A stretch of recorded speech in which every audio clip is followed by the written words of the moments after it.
Election of Vidhan Parishad, तुमको मालूम है दो चीजें होती हैं, एक विधानसभा होती है और एक क्या होती है विधान परिषद। विधानसभा के बारे में मैंने बता दिया कि लोग चुनते हैं, हम ही लोग चुनते हैं, हम ही लोग सीएम भी चुनते हैं, हम ही लोग पीएम भी चुनते हैं और हम ही लोग पार्षद भी चुनते हैं। वोटर तो वही है। तो कहने का मतलब है एट स्टेट लेवल भी एक इस तरीके का बाई कैमरल होता है, और बाई कैमरल में एक क्या होता है विधानसभा। ये पीपल इसको इलेक्ट करेंगे, और ये क्या होती है विधान परिषद। विधान परिषद के जो 1/3 मेंबर है,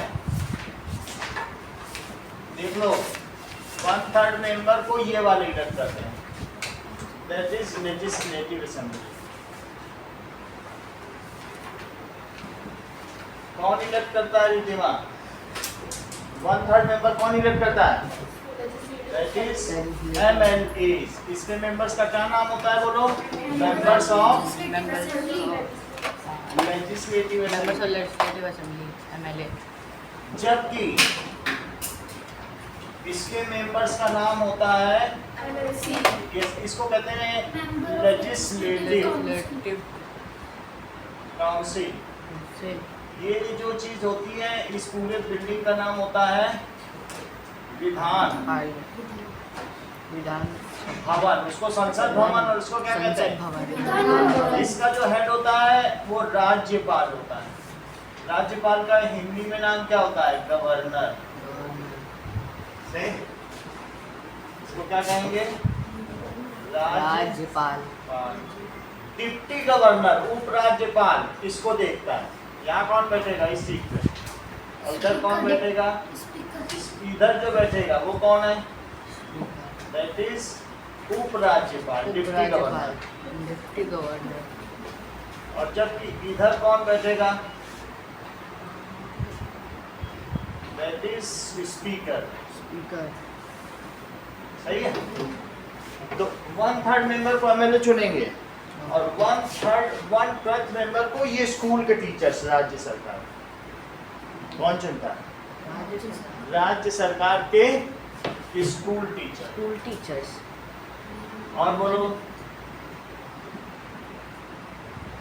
1/12 मेंबर को जो ग्रेजुएट हो चुके हैं, यानी 12+3 ग्रेजुएट जाते हैं ना, BA BSc BCom, और 3 साल हो चुका है उनको ग्रेजुएशन के, वो चुने।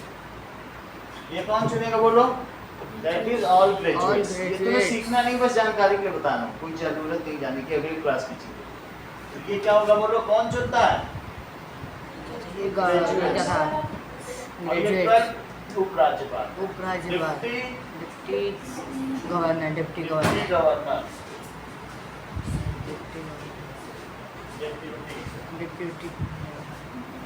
अब तुमको समझ में आ गया? अच्छा, इनका जो होता है सिंगल ट्रांसफरेबल वोटिंग सिस्टम से होता है। इन सब का इलेक्शन की, जैसे कल मैंने बताया था ना, तो देखो मेंबर्स ऑफ जो प्रेसिडेंट में भी जो जाता है, मेंबर्स ऑफ बिल्कुल वैसा ही होता है। Legislative council is done by single transferable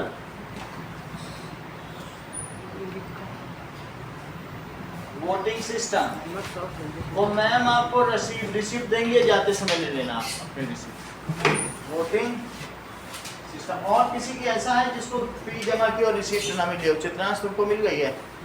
ऐसा कोई हो जिसको ना मिली हो तो बता देना।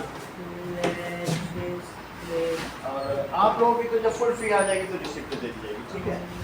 अब आगे देखो, सिंगल ट्रांसफरेबल वोटिंग सिस्टम। अब बुक में वो पेज निकालो जरा, चैप्टर नंबर 5, और इसमें आप लोग देखिए कि श्याम शरण नेगी को तो आपने देख ही लिया है। अब आगे देखिए पेज नंबर 131, यहाँ आप क्या देख रहे हैं? Model code of conduct.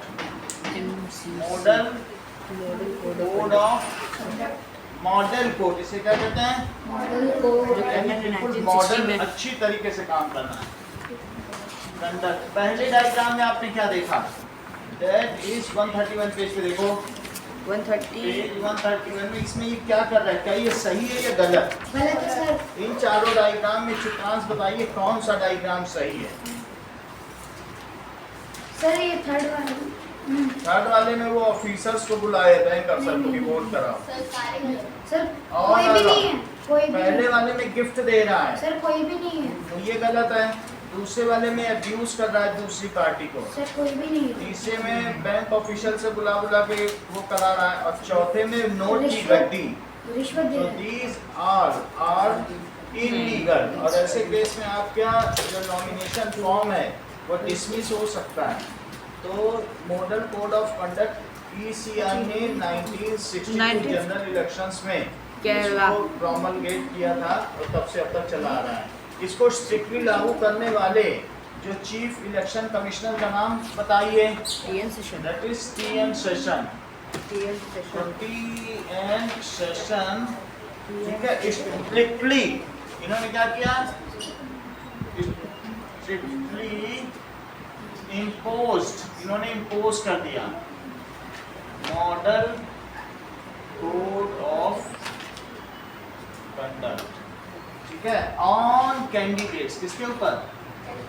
Candidates impose कर दिया।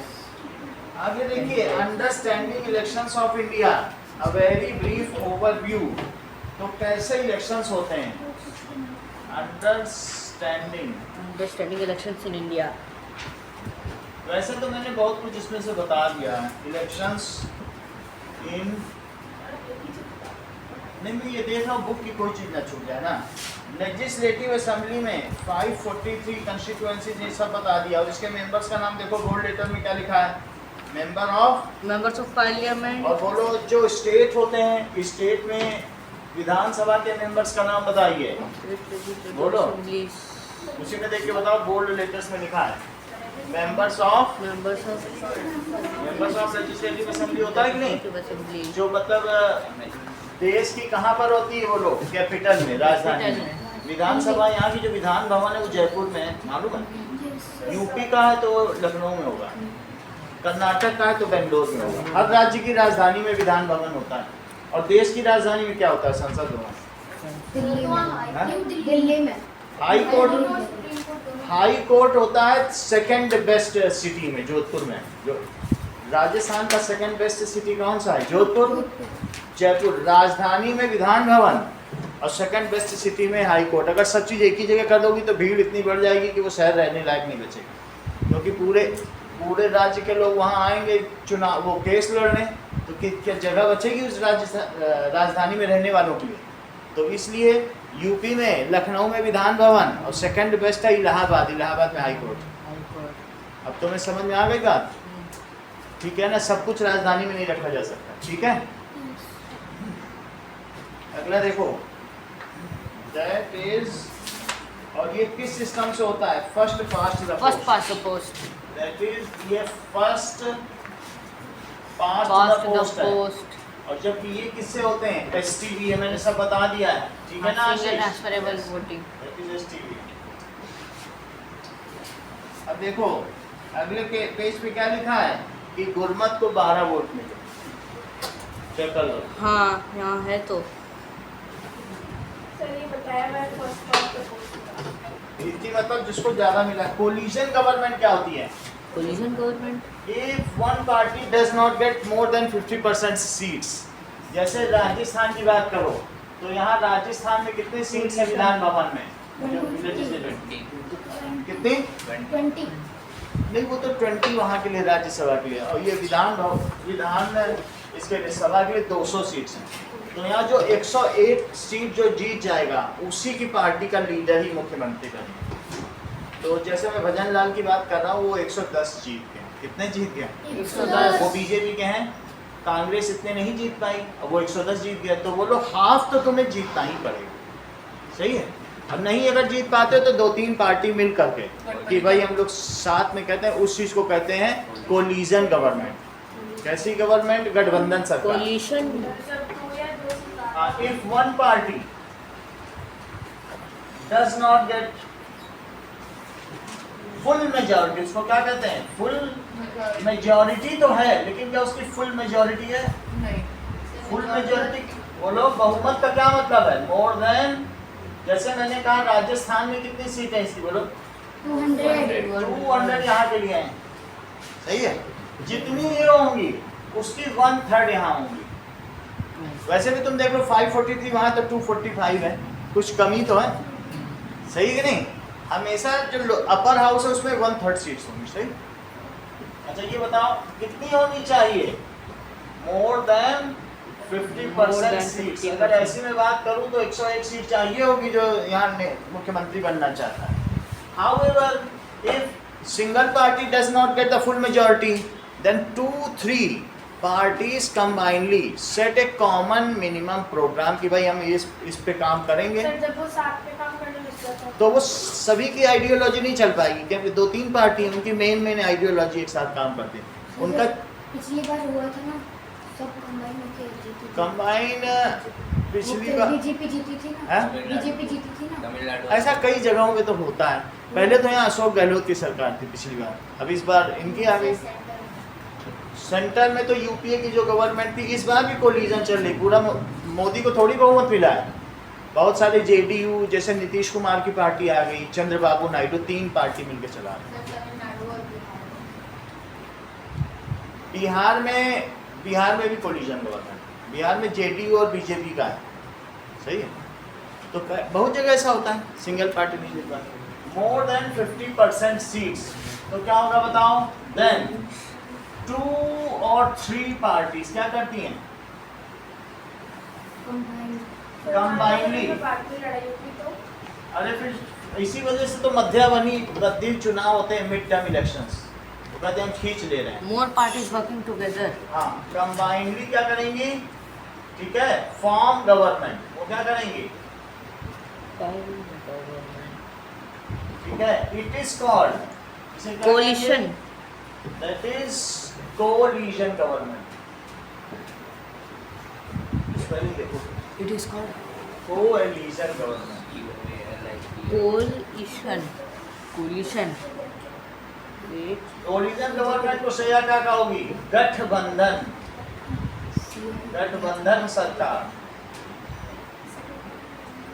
बोलो क्या क्या चीज है? मोर देन 2 और 3 पार्टीज, इतनी पार्टी कंबाइनली क्या करती है? वो 2 और 3 पार्टी काम करेंगी, ठीक है। इस चीज को कहते हैं the leader of opposition party sits in opposition. जैसे Rahul Gandhi leader of opposition party है हमारे यहाँ लोकसभा में, तो वो नए नए मुद्दों पर ध्यान आकर्षित करेगा। नीचे का चित्र देखिए, इस चित्र से आप क्या समझ रहे हैं? What is the difference between MLA? What is the difference between MP and MLA? MLA कहाँ बैठता है तेजस, और MP कहाँ बैठता है? बोलो चित्रांश, MLA कहाँ बैठता है? लेजिस्लेटिव असेंबली में। बोलो, लेजिस्लेटिव असेंबली। वो कहाँ होती है? Legislative Assembly में. Legislative Assembly कहाँ था? राजधानी में होती है। हर जैसे जयपुर हो गया, लखनऊ हो गया, बेंगलुरु हो गया। और MP कहाँ बैठेगा? Members of Parliament. पार्लियामेंट में, संसद भवन में, में। संसद भवन में दिल्ली में MP। ये जो PP चौधरी MP हैं, ये कहाँ जाएंगे बैठने? दिल्ली में. ठीक है। अब इसका आंसर इसकी माँ क्या दे रही है? MP represent national parliament, whereas MLA represent state assembly. देखो पढ़ो, यही लिखा है कि नहीं? Both are chosen through similar electoral process, work at different levels of governance. वो यूनियन लेवल है, सेंट्रल लेवल ऑफ गवर्नेंस है, ये स्टेट लेवल ऑफ गवर्नेंस। अगले चित्र में क्या पूछा जा रहा है? If a party or coalition wins a majority of seats in Lok Sabha, it forms national government and its leader becomes the prime minister. जैसे देखो ब्लू या पर्पल साड़ी वाली प्राइम मिनिस्टर बन चुकी है, दिखा? मतलब कह रहा है कि लोकसभा में जो जीतेगा और उसका जो लीडर होगा वो क्या जो बनेगा? majority seats नीचे जीत देखो, जाएगा वो प्राइम मिनिस्टर इन बनेगा. States if a party or collision Lok Sabha wins ए में. मेजॉरिटी, तो in it form the government. ये भजनलाल हैं, इट लीडर्स बिकम, ये स्टेट के चीफ मिनिस्टर बनेंगे। आगे का चित्र देखिए, नेक्स्ट पेज पे लिखा है इलेक्शन ऑफ राज्यसभा, जिसके बारे में मैंने कल बता दिया था कि STV सिस्टम बताया था ना कि ABC कौन कौन जीतता है, तो उसको नीचे लिखा दिया देखो, indirect elections. So elections of Rajya Sabha, वो इनडायरेक्ट इलेक्शंस लिखा है. इलेक्शन ऑफ राज्य सभा, its members are elected, its members are elected by STB या इनडायरेक्टली। कैसा होता है? इनडायरेक्टली, हम लोग इन्हें नहीं चुनते हैं, इनडायरेक्टली होता है। By single transferable vote system, नीचे की लाइन पढ़ो, बोल्ड में लिखा है by direct election. Single transferable vote system. इसके बारे में काफी कुछ बताया जा चुका है आपको। वोट सिस्टम, इनका टेन्योर क्या होता है और इनका चेयरपर्सन कौन होता है? Vice president. जानते हो आप लोग? तो टेन्योर इज 6 इयर्स, चेयरपर्सन हो गया। अच्छा, राज्यसभा के बारे में एक बार और पढ़ा। देखो, it is never dissolve, it is dissolve. और हाँ, हो सकता है कि एवरी 2 इयर्स पे 1/3 मेंबर्स आर रिटायर्ड। चलो अब अगले पेज के चित्र पर आइए। तो इसमें आप क्या देख रहे हैं? दैट इज, इसमें एमएलए और वोट इन, इसमें कौन कौन लोग वोट करते हैं बताओ जरा। Who vote for Rajya Sabha member? Who vote for Rajya Sabha? कितने लोग वोट कर रहे हैं?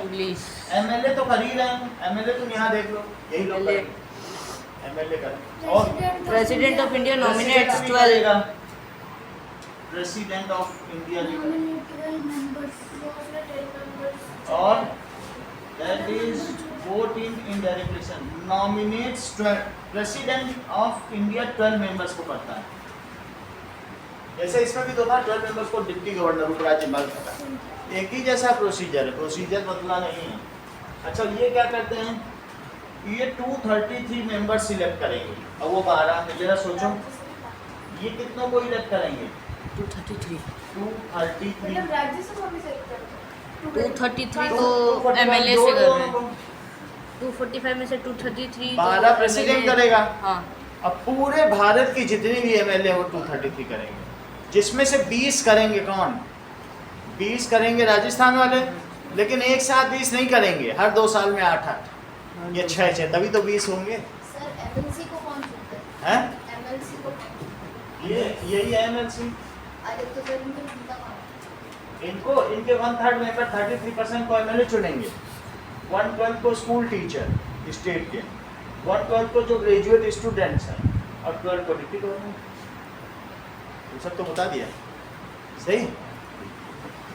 अब देखो, पहला डायग्राम तुम्हें समझ में आ गया? जोड़ के देख लो कितने बन रहे हैं। 245 45 मेंबर्स, ये सब एमपी ही कहलाते हैं, क्योंकि ये पार्लियामेंट में बैठते हैं, तो member of parliament. Seat allocation जरा देखो तो, जो सबसे डार्क बना है वहाँ सबसे ज़्यादा सीट है।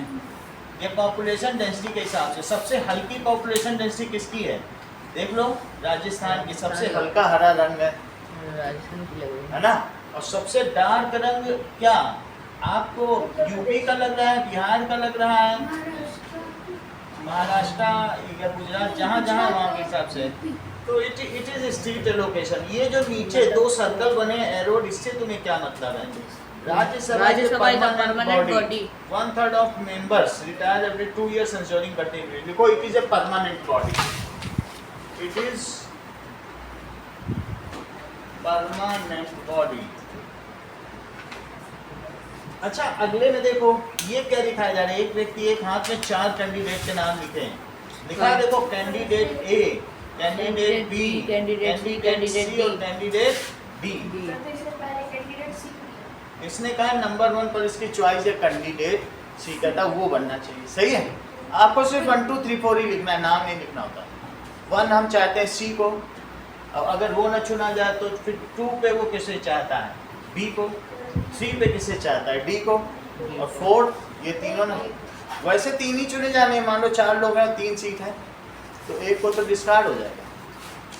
चलो, ये वही तो वो कैसे डिसाइड होता है कि उसको नहीं करेंगे? अरे तो पहला जैसे कल हमने नहीं बताया था 81 सीट्स हैं, उसमें 51 ही चाहिए, फार्मूला बताया था कि नहीं? 51 के आगे फिर दूसरे को ट्रांसफर किया जाएगा, उसके एक्सेस हो गए फिर तीसरे को ट्रांसफर। इसी को तो ट्रांसफरेबल वोट सिस्टम कहते हैं। सर मान वो लो ट्रांसफर होते रहेंगे। और चौथे वाले को जितना भी ट्रांसफर किया जाए उसके कभी पूरे 51 हो ही नहीं पाएंगे। सिर्फ उसको सबसे ज्यादा वोट मिले उसी को अगर 51 ना मिले हो, मतलब 50+1। ऐसा हो ही नहीं सकता है। 51 कैसे नहीं मिलेंगे? 4 लोग हैं अब 50-50 तो सबको मिलेंगे। अगर चारों को ही 50-50 मिले तभी ये हालत हो सकती है कि किसी को 51। 200 लेकिन ऐसा होता नहीं। 200 लोग क्या बिल्कुल गिन गिन के 50-50 देंगे? ऐसा हजारों सालों में होगा। एक ही किसी ने किसी को नहीं दिया तो इसको मिल जाएगा। ऐसा होता है कि चारों को इक्वल तो नहीं हो सकता। स्कूल में छोटे से क्लास में नहीं होता। प्लानिंग हो सकता है। बिल्कुल प्लान करे तो ही हो सकता है। लेकिन सभी पार्टी अपने आप को जिताना चाहती है, ये तो डेमोक्रेसी है, तो इसलिए ऐसा बहुत ही रेयर है। फिर दूसरा कुछ सिस्टम होगा, सही है, लेकिन बेसिक चीज नहीं। एक तो कोई ले ही लेगा एक्स्ट्रा, क्या एक भी नहीं ले पाएगा, एक भी इधर उधर नहीं होगा। अगला पेज निकालो। Election of president of India. बोलो भारत का जो प्रेसिडेंट ऑफ इंडिया राष्ट्रपति है वो वीवीआईपी नंबर 1 है कि वीवीआईपी नंबर 2? 2 पे कौन है? सर प्रेसिडेंट 3 नंबर पे प्राइम प्राइम मिनिस्टर। चलो, तो उनके बारे में चुनाव की प्रक्रिया देखेंगे। सर 2 को मिलकर 50-50। नहीं तो 2 से क्या है? अगर इनके कम हुए तो अपने आप ही 51 इसको मिलेंगे। इनको 40-40 मिले तो इन्हीं को तो एक्स्ट्रा मिलेंगे। 3 चुने जाने ना, 4 मेंबर 3 चुने जाने, क्योंकि कल किसी ने कहा था कि 4 मेंबर अगर 3 सीटें और 2 ही लोग खड़े हो, ऐसा कभी नहीं होता, क्योंकि डोसा सबको पसंद है। सर ये एमपी तो एमएलए क्यों करते हैं? यार तो बिल्कुल 200 के पीछे पड़ गए हैं। अभी हम देखते हैं, अभी और पढ़ के बताएं भारत के राष्ट्रपति का चुनाव कैसे होता है। पढ़ो। That is election of president of India. Directly नहीं होता है। इनडायरेक्ट है। देखो, election of president of India. So President of India is indirectly elected by common people. मतलब common people के द्वारा सीधे नहीं होता। हम नहीं कर सकते। Right. It is Electoral elected college is formed to carry out the by election. indirect procedure. ये भी STP से होता है। देखो कौन कौन लोग इन्हें चुनेंगे? The electoral college। Electoral college का मतलब है कि जो प्राइम मेंबर्स हैं उस कॉलेज में, स्कूल को भी एक कॉलेज कहते हैं, जो हाई मेंबर्स को उसे कॉलेज कहते हैं। इसमें कौन कौन लोग चुनेंगे? Who elect? सर इलेक्ट्रोल हम लोग इलेक्टोरल वोटर्स हैं और ये इलेक्टोरल कॉलेज है। जो एलाइट मेंबर्स होते हैं उन्हें कॉलेज कहा जाता है। ग्रुप ऑफ एलाइट मतलब संभ्रांत व्यक्ति, है ना। कोलाज अलग होता है, उसमें अलग अलग चीजें इधर उधर चिपका दी जाती हैं। ये है कॉलेज। कॉलेज का मतलब है that is the group of elite members. सब एलीट का मतलब है कुलीन वर्गीय, संभ्रांत वर्गीय। कुलीन का मतलब है कि बहुत हाई लेवल का। Sir everyone is equal. Everyone equal नहीं, आपने जिससे चुना वो किसी को चुने। हमने तुम्हें चाहा, तुम चाहो किसी और को, खुदा करे तुम जिसे चाहो वो चाहे किसी और को। ऐसा होता है। ये ज्यादा कोई बात भी किसी और को चाहिए। ना, अब इस बात को समझो। एलीट मेंबर, तुमने किसे चुना वो चुने किसी और को, खुदा करे जिसे तुम चुनो वो चुने किसी और को। हाँ, समझ आई बात? तुमने जिसे चुना वो चुने किसी और को। बोलो नहीं समझ आई बात? तो एलीट नहीं हुआ। वो किसी और को तुमने चुनेगा। जिसे इलेक्ट किया क्या वो खास लोग नहीं होंगे? अब वो अब किसी को इलेक्ट करेंगे वो खासम खास नहीं होगा। भाई आपने जिसे चुना वो किसी को चुन रहा है, तो क्या वो स्पेशल नहीं होगा? सर मतलब हम जिसे चूज कर रहे हैं वो कर रहे हैं। भाई सर, हम वो जो इलेक्टोरल कॉलेज है। सर हम जिसे चूज कर रहे हैं वीआईपी, और वो जो जिसको चूज कर रहे हैं वीवीआईपी। हाँ, तो मैं बोला ना कुलीन, जो मिनिस्टर और प्राइम मिनिस्टर है वो कॉलेज। वो कॉलेज इलेक्टोरल वो कॉलेज है। इसीलिए तुम अभी स्कूल हो, जब पढ़ लोगे तो कॉलेज वही चीज है। High members, elite members, that is brainy. अब देखो, तो इलेक्टोरल कॉलेज कौन कौन से हैं? इसको कौन कौन से लोग चुनते हैं बताओ? देख लो। मेंबर्स ऑफ पार्लियामेंट एमपी और एमएलए। और एमएलए। मान लीजिए ये तो कौन हुए, दैट इज एमपी होंगे, एमपी और ये भी तो एमपी होंगे। पार्लियामेंट में कितने लोग होते हैं? अब सिर्फ यही नहीं, अब छोटे छोटे 28 सभी के एमएलए यूनियन टेरिटरी लेकिन सबके सिर्फ एमएलए चुनेंगे, एमएलसी नहीं। अब ये एमएलसी क्या है? ये बहुत अच्छा, ये हर चीज जानते हैं वो, कितना इन्होंने क्लियरली सबके लिए बता दिया, सर एमएलसी नहीं चुनेंगे। या तो जो पहले दिन की पहली क्लास है इनको फिर से समझाया जाए, उतना कौन करेगा। मतलब एमएलए एमपी और कौन? एमएलए 28 स्टेट्स के एमएलए और और यहाँ के एमपी, अच्छा, राज्यसभा काउंसिल नहीं चुनेगी। मतलब पूरा पार्लियामेंट हाउस और ये और हर एक के काउंसिल नहीं लोअर चुनती है, हाउस, ये स्टेट के असेंबली लोअर नहीं हाउस, चुनती है। सही है। स्टेट के लोग पूरा सही पार्लियामेंट कैसे एमएलसी नहीं decide चुनेंगे, एमएलसी नहीं चुनेंगे। लेजिस्लेटिव काउंसिल का कोई नहीं जाता। ओके, स्टेट का लोअर हाउस और बोलो सेंट्रल का लोअर एंड अपर हाउस, पूरा ही सेंट्रल। और प्रेसिडेंट भी, प्रेसिडेंट को कौन प्रेसिडेंट और चुनेगा? मेंबर्स ऑफ पार्लियामेंट देखो कौन कौन चुनेंगे। मेंबर्स ऑफ पार्लियामेंट और MLA. The lower house of state 20 Lok Sabha और राज्यसभा दोनों से वो तो वही है। अपर एंड लोअर हाउस कौन कौन से? Upper and lower house. और पढ़ो, और कौन होगा? Lower house of state lower house of state, ये तो लिख ही सकते हो। MLAs that is members of legislative assembly, members of legislative assembly MLA. that is lower house of 28 states, of 28 states। अगला देखो, और भी कोई होगा, that is and the union territories of Delhi and Puducherry भी चुनेंगे, वो भी चुनता है। वहाँ के लोग, अच्छा, क्योंकि वहाँ पर भी तो Lower विधानसभा house है। and दिल्ली में क्या विधानसभा देखी है? कभी कभी न्यूज में दिखा देते हैं, वहाँ बैठे हैं लोग बातचीत कर। एंड यूनियन, तो पांडिचेरी में भी है। हाँ, territory of Delhi and that is Puducherry. अच्छा, ये लोग चुनेंगे। और इसमें which system is followed in this single transferable voting system transferable and union voting system is followed।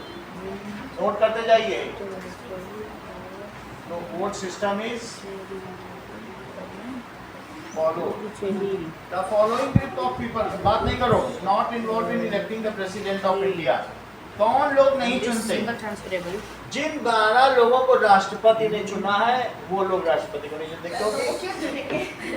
मान लो द्रौपदी मुर्मू ने 12 लोगों को चुन लिया और कह दिया अगली बार चुनाव में तुम हम ही को चुनना, उनको नहीं। दोबारा तो अपनी तरफ से पहले ही कर लिए, नहीं वो नहीं चुने। जो राष्ट्रपति नॉमिनेट करता है, राष्ट्रपति तो यहाँ भेजता है मेंबर, वो 12 लोग राष्ट्रपति का जब चुनाव होगा तो उसमें वो हिस्सा नहीं लेंगे। हाँ, वो 12 members की है। So who do not participate? Who ये The 12 who members participate? nominated by who participate? Who sir, Rajya Sabha में भी 12 members होते हैं। The 12 members nominated by the do President not of India. participate? The 12 members nominated by the The 12 members nominated by the President. That is 12 members. मतलब वो president से भी बड़े हैं वो 12 लोग। बड़े नहीं है, तुमने किसी को चुना 12 लोगों, अगली बार तो वो तुम्हें ही 12 दे दे, तो इसका मतलब तुम हमेशा तुम ही अब राष्ट्रपति बने रहोगे। तो तुम जिसको चुनोगे तो ये यानी तुम्हारे 12 आदमी हैं, लोग किसी को नहीं देगा। हैं? फिर वो किसी को भी नहीं देगा, वो पार्टिसिपेट ही नहीं करेगा। 12 कर ही नहीं मेंबर्स, सकते। 12 members कर ही नहीं participate. सकते। वो नहीं इलेक्शन में participate. 12 members elected by It's elected by president President इन राज्यसभा, वो नहीं करेंगे राज्यसभा में। और सभी लोग करेंगे ना। बोलो, इसी तरीके से 12 मेंबर्स को क्या डिप्टी गवर्नर, वो गवर्नर ने किया था हर जगह में 12 मेंबर्स। हाँ, वो 12 मेंबर्स वो सब भी नहीं करेंगे। That is nominated member of ये लेजिस्लेटिव असेंबली में भी कुछ नॉमिनेटेड मेंबर्स हो सकते हैं। अभी तक हमने नहीं बताया है, लेकिन यहाँ भी कुछ होते हैं। सर एक बार अगर President से? हैं? सर एक बार गवर्नर बता दो। गवर्नर, हर एक स्टेट का अपना गवर्नर होता है। सर वो क्या करता है? गवर्नर जैसे यहाँ प्रेसिडेंट और प्राइम मिनिस्टर, वैसे गवर्नर और चीफ मिनिस्टर। सर गवर्नर और चीफ मिनिस्टर अलग वो गवर्नर ही ये विधान भवन, इसको लेजिस्लेटिव असेंबली को डिसॉल्व करता है। टका 5 साल हो गया जब भंग हुई, और जो चीफ मिनिस्टर बन के आता कहता चीफ मिनिस्टर ये देखिए मुझको 101 लोगों ने यहाँ वोट दिया है राजस्थान में, और मैं भजन लाल हूँ। अच्छा तुम भजन लाल हो, दिखाओ जरा लिस्ट। सेक्रेटरी आईएएस चेक करो, सर इनके सभी के साइन ठीक है। अच्छा ठीक है, 2 दिन बाद आओ, तुमको शपथ दिलाई जाएगी। सर तो गवर्नर स्टेट का हेड गवर्नर होता है। हाँ, वो वही काम करेगा जो प्रेसिडेंट कर रहा है। जैसे लोअर लेवल। वो मोदी गए, देखिए मैम मुझे 273 सीट मिल गए और मैं मेजोरिटी में हूँ, मुझे मुरमुरा खिलाओ। मुर्मू है तो मुरमुरा खिलाएं। कहेंगे ठीक है, 2 दिन बाद आ जाओ, मैं तुमको मुरमुरा खिलाऊंगा। 28 गवर्नर है। है हाँ, और 28 चीफ मिनिस्टर है। गवर्नर चीफ मिनिस्टर को शपथ दिलाता है। अगर गवर्नर उसके ऊपर ना जाए तो चीफ मिनिस्टर तो बॉस हो जाए, उल्टे पुल्टे काम करने लगे। एक आदमी ऊपर होना चाहिए जो उस पर आई रखे कि गड़बड़ तो नहीं कर रहा है, और वो फिर बता देगा प्रेसिडेंट को कि यहाँ पे चीफ मिनिस्टर घपलेबाजी कर रहा है, राष्ट्रपति शासन लगा दो, मैं डिसॉल्व कर दिया, सेना भेजो। सर वो चाहे तो सेना से चलवा सकता हुआ था एक है। सर होता है, बहुत जगह होता है। सर तो फिर किसी भी स्कीम को अगर साइन करोगे तो वो भी गवर्नमेंट से साइन कराते हैं। अगर कोई भी बिल होगा, देखो इधर देखो, स्टेट का कोई बिल होगा और यहाँ पास हो गया तो गवर्नर साइन करेगा। यहाँ बिल पास हुआ एमपी का तो प्रेसिडेंट साइन करेगा। देश का बिल कौन साइन करेगा? प्रेसिडेंट। प्राइम मिनिस्टर का कोई रोल ही नहीं, ये तो सांसद है, एमपी मेंबर ऑफ पार्लियामेंट, उनसे पास हो गया फिर प्रेसिडेंट। इन सब ने पास कर दिया तो किसके पास गया? गवर्नर। गवर्नर। बोलो बात समझ आ गई? Yes, sir. हर एक स्टेट का अपना राज्यपाल और मुख्यमंत्री होता है, यहाँ राष्ट्रपति और प्रधानमंत्री होता है। इसको क्या कहेंगे बोलो? दैट इज राष्ट्रपति। और फिर तीसरे नंबर पे आएगा प्राइम मिनिस्टर, तो पूरे देश का ही होता है, नहीं? सर हम वोट कर सकते हैं ना उसके लिए, किसके लिए? Prime minister. आप लोग जिस पार्टी को चुनोगे उनका जो लीडर होगा वो प्राइम मिनिस्टर। मतलब सर, हमारे हम जिनको चुनेंगे वो प्रेसिडेंट, वो लोग अपने लीडर को चुनेंगे, अब वो लीडर जा करके चिट्ठी ले जाके मुर्मू को दे देगा कि मुझे मुरमुरा खाना है। सर आपने कभी एमएनसी को चुना है क्या? एमएनसी हमने Members को नहीं चुना। Legislative हमें Council। किसी स्कूल में टीचर होना चाहिए, या ग्रेजुएट है तो ऐसा कुछ हमसे मांगा नहीं गया कभी। लेकिन जो स्कूल या कॉलेज में पढ़ने वाले 3rd ईयर के छात्र होते हैं, जैसे कोई ग्रेजुएट कर चुका है और वो एमएससी पार्ट 1 एमएससी पार्ट 2 के बाद जो अगला साल करेगा वो अब कोई पीएचडी करेगा। 2 साल में एमएससी हो जाती, फिर पीएचडी करेगा, उसको बोला जाएगा कि आप एक नॉमिनेट करें। सर वो एमएससी के बाद ही पीएचडी कर सकते हैं क्या? एमएससी या किसी भी चीज़ के बाद, ग्रेजुएट के बाद 3 साल। सर मतलब कैसे हायर नॉर्मल तो एजुकेशन जो इसके एडवांसेस हो वही कर सकता है हाँ, प्रेसिडेंट यही को। है। वो लोग इनको करेंगे एमएलसी को, और बाकी तो मैं बता रहा हूँ, देखो ध्यान दो, 12 मेंबर्स नहीं इलेक्ट करते। 12 मेंबर्स तो नहीं जाते। और कौन नहीं करता बताओ? Nominated member. किसके nominated member? Members of legislative assembly. वो मैंने अभी तक आपको नहीं बताया, लेकिन जान लो यहाँ भी कुछ 2-4 होते होंगे नॉमिनेटेड, ठीक है? और स्टेट वो नहीं कर सकते, नॉमिनेटेड कहीं के कोई नहीं कर सकता।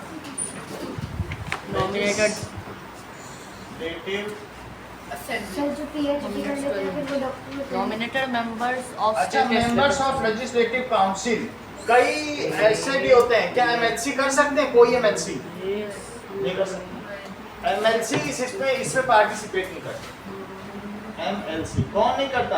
Members of legislative council MLC का नहीं कोई रोल जाते। नहीं। पढ़ो तीसरी लाइन, एमएलसी का कोई रोल नहीं, ठीक है?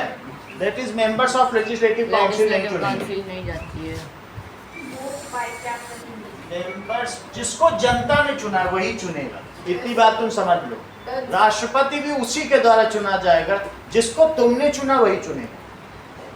और ये नहीं कि बहुत हाई फाई ग्रेजुएट है तो टीचर है, उन सबसे फालतू काम है, उन सबसे। एक किसान जिसको चुनेगा, उसका चुना हुआ व्यक्ति जिसे चुने वो राष्ट्रपति। क्या किसान इनको चुनेगा एमएलसी को? नहीं ना। तो फिर इनका भी कैसे फिर रोल ही हट गया? सर एमएलसी का चुनाव तो वैसा नहीं है। ऐसा ही है। एमएलसी के चुनाव को पता ही नहीं लग पाता सर है। आपने एक लाइन बोली अभी आपको बोलूंगा। एक किसान जिसको चुनेगा, वो जिससे चुनेगा, वो ही जनप्रतिनिधि होगा। तुमने जिसे चुना वो चुना किसी अच्छा, वो और को, leader- खुदा करे जिसे तुम चुनो वो चुनी किसी और को। चौथी बात बोलते चलो ठीक। मेंबर्स ऑफ एमएलसी किसके members? Of legislative council. Of legislative council. इसमें इलेक्टेड और नॉमिनेटेड दोनों होते हैं? इसमें इलेक्शन होता है, वही जैसे मैंने नहीं सर, बताया। आपने जो पॉइंट लिखा उसमें लेजिस्लेटिव काउंसिल में उसमें इलेक्टेड और नॉमिनेटेड दोनों होते हैं। इलेक्टेड वाले तो चुन ही रहे हैं, लेकिन जो नॉमिनेटेड है, हाँ दोनों होते हैं। यहाँ भी कुछ नॉमिनेटेड होंगे, 4-5 होंगे, वो बस नहीं। अगला देखें, कई ऐसे भी हैं जहाँ बाई कैमरल है, द्विसदनी विधानसभा, लेकिन गोवा में एक सदनी है, वहाँ काउंसिल है ही नहीं। सो ऐसी स्थिति बाई में कैमरल बाई लेजिस्लेचर, कैमरल में बताया ना, विधानसभा विधान परिषद से बाई द्विसदनी, सेपरेट दो चैम्बर्स और हाउसेस। तो बोलो क्या लिखा है? Members of legislative legislative council council। नहीं चुनेंगे बाई कैमरल में। और सर यूनियन टेरिटरीज की नॉमिनेटेड। और यूनियन टेरिटरी पे भी जो नॉमिनेटेड को तो चुनना ही नहीं है, चाहे कहीं का भी नॉमिनेटेड मेंबर्स तो वो ऑफ, सीधा लिख देते हैं Nominated members of- कहीं के भी नॉमिनेटेड नहीं चुने जाएंगे। Nominated members of Puducherry members of union territories of Delhi and Delhi, that is UTs हैं ये सब कौन है? Union territory. अगले पेज पे आओ, election of vice president of India, nominated members of उपराष्ट्रपति का चुनाव।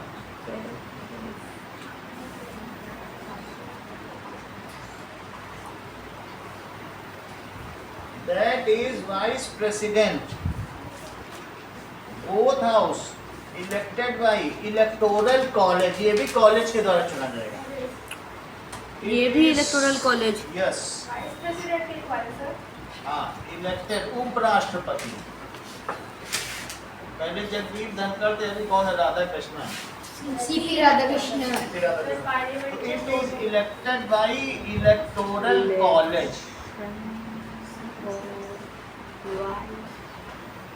कौन सा इलेक्टोरल कॉलेज? Of दोनों पार्लियामेंट के elected and nominated members of both houses, इसमें सब कर सकते हैं। और पार्लियामेंट के That दोनों is elected भी कर सकते हैं, सर लोअर नॉमिनेटेड स्टेट्स में भी nominated members of Rajya Sabha and Lok Sabha, सिर्फ इन्हीं का करेंगे, ये सब नहीं करेंगे। छोटे छोटे वाले नहीं करेंगे। मतलब तो स्टेट की कोई भी नहीं करेगा। नहीं, स्टेट का नहीं करेंगे। मेंबर्स ऑफ इलेक्टेड सर विधानसभा में एमएलए एमएलसी बताना। हैं? बोलो बोलो। सर ये विधानसभा में एमएलसी एमएलए ऐसे अलग अलग करके पता होगा। ये विधानसभाएं हैं तो इसमें एमएलए तो मेंबर्स के नाम है। एलसीएमए लेजिस्लेटिव असेंबली, लेजिस्लेटिव काउंसिल, और उनके मेंबर्स को मेंबर बोल दो। तो हर एक में तो यही है। मैंने बताया गोवा में मोनो कैमरल सिस्टम, वहाँ पे रहते हैं लेजिस्लेटिव असेंबली, वहाँ बाई कैमरल नहीं सर तो वहाँ एमएलसी नहीं है। क्यों? है। क्यों नहीं? सर कॉल आ रहा है। अरे किसका है ये, हटाओ, अभी वीडियो ही खराब हो जाएगा। राज्यसभा कौन सा है बोलो? राज्यसभा एंड लोकसभा, बोलो, बात समझ आ गई? गोवा में मोनो कैमरल, बाकी सब जगह बाई। सर इसमें सिंगल ट्रांसफरेटिव ट्रांसफरेटिव होता है, हाँ, एसटीवी होता है। पढ़ो, होता है। तीसरी लाइन पढ़ो, लिखा सब में होता है, चाहे प्रेसिडेंट का इलेक्शन हो, वाइस प्रेसिडेंट का हो, या एमएलसी का, और या राज्यसभा, 4 लोगों में एसटीवी होता है। बोलो, फर्स्ट पास्ट द पोस्ट किसमें होता है?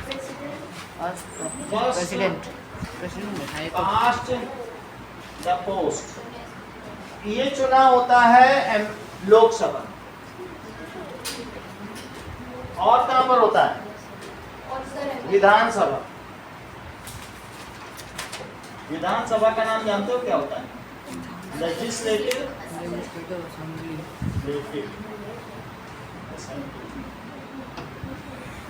और इसको क्या कहते हैं? Member of parliament. और पार्षद एंड सरपंच, पार्षद एंड मैंने बताया था जोधपुर में 80 पार्षद हैं। अच्छा, एसटीवी किन 4 में होता है? सर पार्षद समझ में इस पूरे जोधपुर में 80 वार्ड हैं, वो 4-4 मोहल्ले एक एक को दिया गया है। दयाराम भाटी को भी 4 मोहल्ले को एक वार्ड दिया जाता है। उसमें जो पार्क है उनका रख रखाव, सड़क का रख रखाव, चैम्बर का मेन और नगर पालिका, किसी राज्य को अच्छे से चलाने का काम किसका है? नगर पालिका का। तो वो सब पार्षद।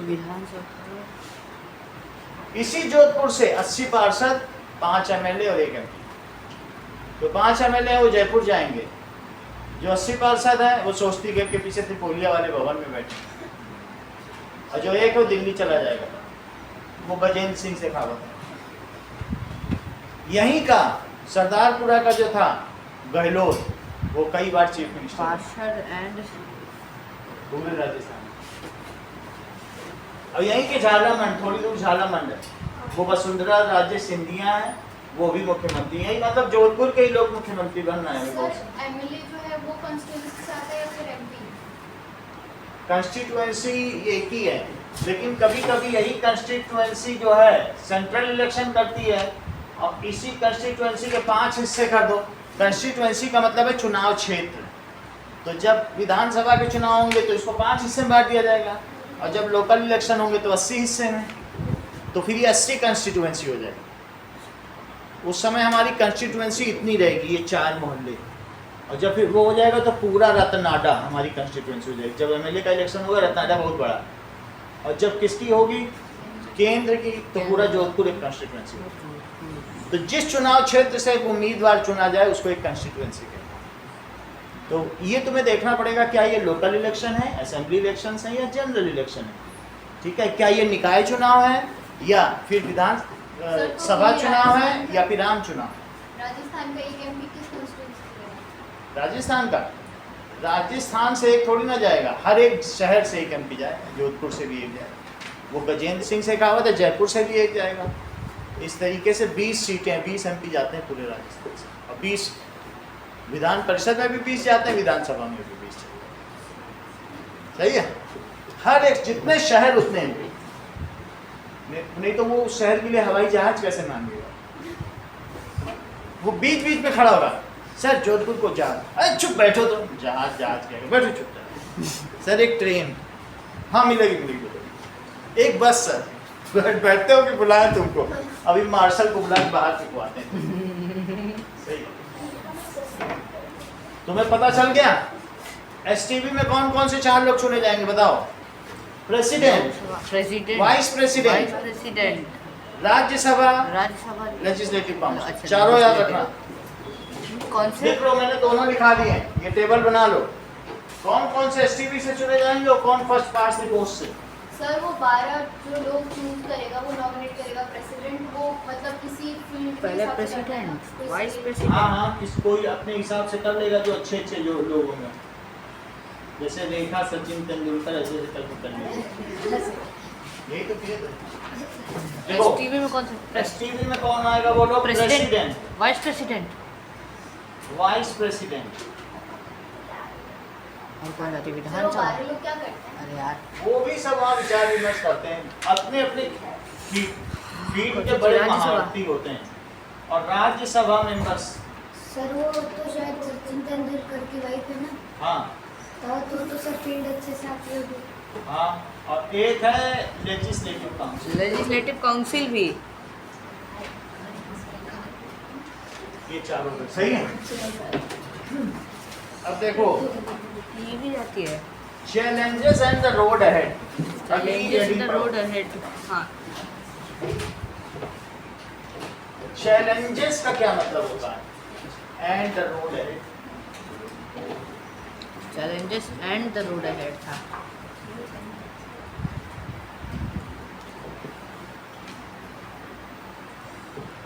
दैट इज आगे की सड़क पर चुनौतियां। Challenges and the road ahead, हमको और अच्छा करना है डेमोक्रेटिक सिस्टम के लिए। So there are several challenges. कई बार ऐसे होते हैं क्रिमिनल बैकग्राउंड के लोग एमएलसी बन जाते हैं, एमपी बन जाते हैं, तो हमें उनको नहीं चुनना चाहिए। ऐसा होता है कई बार। सम्राट चौधरी है, सर वही मेरे को उसका नाम याद आ रहा है। वो गैंगस्टर 20 है। आदमी को मार चुका है, बिहार में सर, है, नाम change उप कर चुका मुख्यमंत्री है और वो खूब गुंडागर्दी से घूमता है, वो उप मुख्यमंत्री बना।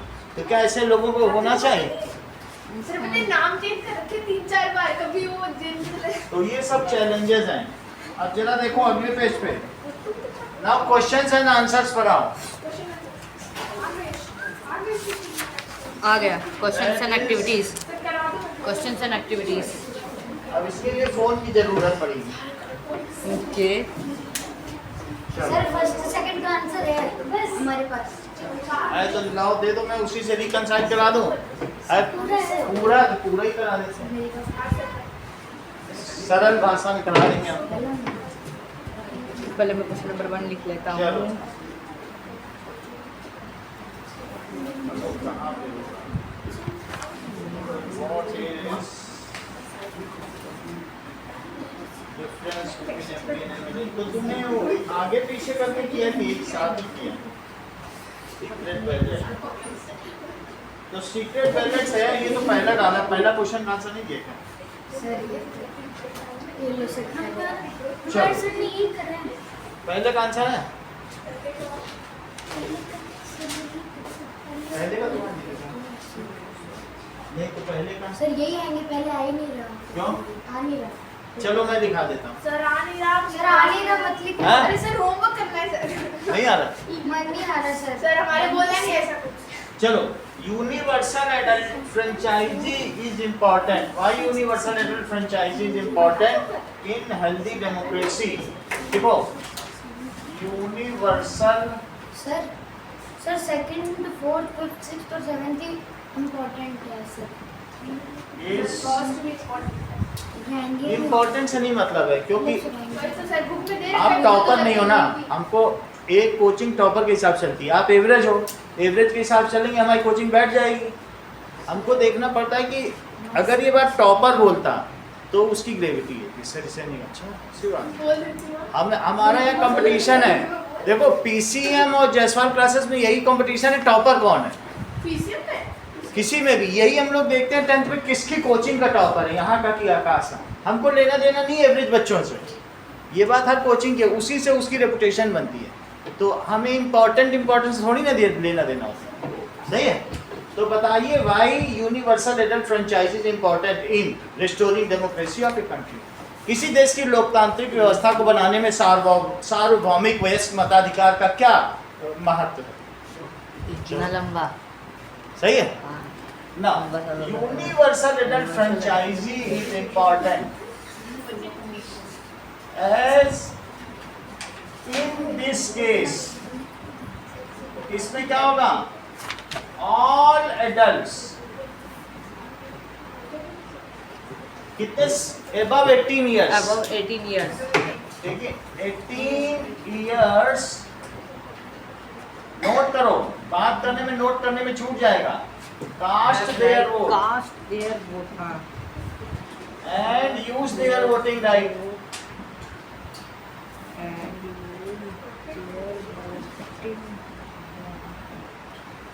And use their voting right. ऐसा करके वो क्या करते हैं, तुम्हारे में तो यूनिवर्सल एडल्ट फ्रेंचाइजी का एक फ्लो चार्ट भी बना हुआ है, जिसको हाँ, हमने नहीं बता तो दिया था। था, पूरा फ्लो चार्ट। तो यूनिवर्सल एडल्ट एंड फ्रेंचाइजी में क्या होता है? इट कॉजेस, पहली हाँ, ये चीज, रहा।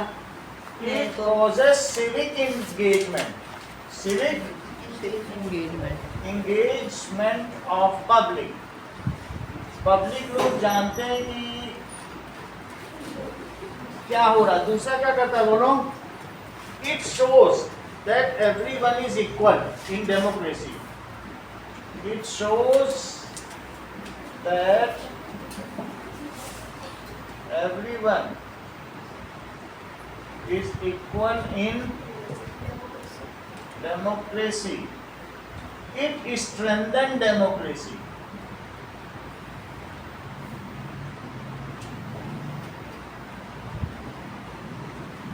Sir, first point क्या है? It causes. हैं? First point. It causes civic engagement. लोग वोट देंगे तभी तो डिस्कस करेंगे कि राहुल गांधी अच्छे हैं कि मोदी। अगर उनको वोट ही ना देना हो तो उन्हें क्या लेना देना, कोई भी आपको कर। कौन लगता है अभी तो मोदी का ही काम सही है, काम देश बढ़ रहा है, हमें अपने से क्या लेना देना, देश हमारा बढ़ रहा है, सही है। It is strengthen democracy. चौथी चीज क्या है, it shows that everybody is, भ्रष्टाचार नहीं होना चाहिए, भ्रष्टाचार का कोई केस नहीं आ रहा, everyone's voice matters. It shows that everyone's voice matters. ठीक है, power to determine one's future, power to, क्यों इतने बड़े बड़े नेताओं का भविष्य कौन निर्धारित करता है, ठीक है। Elected representatives are answerable to people, अगर उन्हें वोट ही न मांगना हो तो वो जवाबदारी नहीं देंगे, खाते पीते रहेंगे। Elected representatives are answerable to electorate या people, इसीलिए इंपॉर्टेंट है। अगला सवाल देखो, सेकंड क्वेश्चन क्या कह रहा है, सर अगर 50% से ज़्यादा मोटा हो जाता है तो क्या होता है? वो भी मैं देख लूंगा।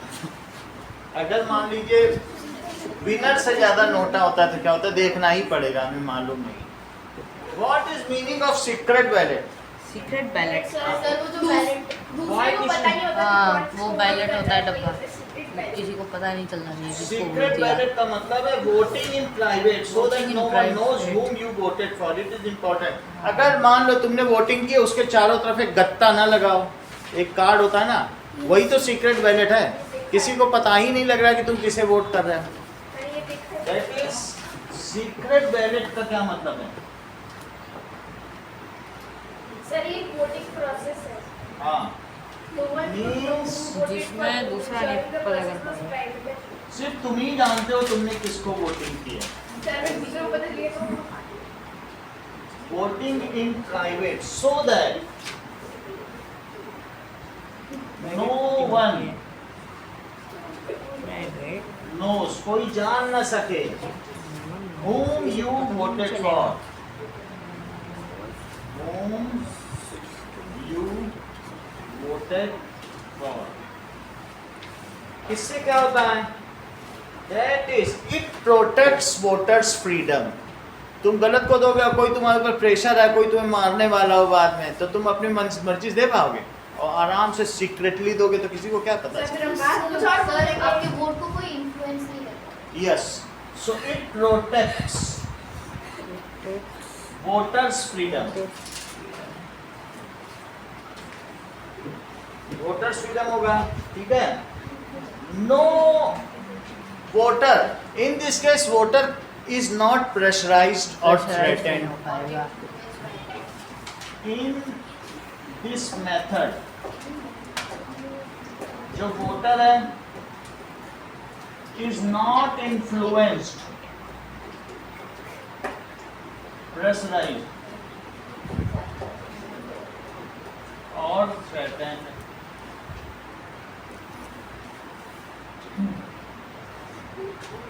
कई लोग तो ऐसे होते हैं कि बीजेपी को दे के आते हैं, बाहर आते हैं और कांग्रेस को दिया, मजा लेंगे। सर वो आपके बाद में जो प्री पोल होता है उसके उल्टे रिजल्ट आता है। सर दोनों एक साथ सब खड़े लोग हैं। कहेंगे कांग्रेस जीत रही, हवा बन जाती है, और पता चलता है बीजेपी जीत गई। तो लोग फिर वोटर्स मजा लेते हैं प्री पोल एग्जिट। अगला क्वेश्चन देखो, give examples of direct and indirect elections. ठीक है, तो सर देखो इनडायरेक्ट इनडायरेक्ट प्रेसिडेंट वाला पे ये चारों मैंने दिखा दिए, सब इनडायरेक्ट है, डायरेक्ट है। सर कुछ नहीं पता है नहीं करा देंगे, ऐसे तो नहीं लिख सकते ना, कच्चा कच्चा। Give examples. Question number 3. Give examples of direct and indirect elections.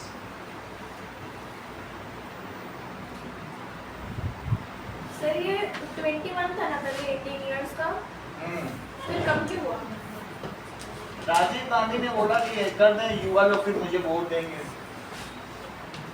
Lok Sabha elections, direct elections कौन सा होता है? People vote directly Lok Sabha in direct for MP elections, people vote directly. Direct elections example क्या है? एमपी लोकसभा इलेक्शन, एमपी विधानसभा election, विधानसभा election, और इसके अलावा local elections, that is पार्षद एंड सरपंच। आम चुनाव, ठीक है, विधानसभा चुनाव और निकाय चुनाव। अगला देखिए, indirect elections, indirect elections, people नहीं डायरेक्टली वोट करते हैं, ठीक है। इसके एग्जांपल्स क्या हैं? President of India president of India, direct elections में president of India, vice Rajya Sabha में भी होगा क्या प्रेसिडेंट इसका? ऑफ इंडिया, राज्यसभा भी है इसमें। राज्यसभा मेंबर्स, सर विधानसभा में सिर्फ एमपी होता है। विधानसभा में है, प्रेसिडेंट ठीक है। राज्यसभा मेंबर्स और कौन? Vidhan Parishad, of India, vice president of India. चलो, ये indirect। Vice president of India. अगला देखिए, how is the election of members to Lok Sabha different from that of Rajya Sabha? और हाउ विधान इज परिषद भी election of members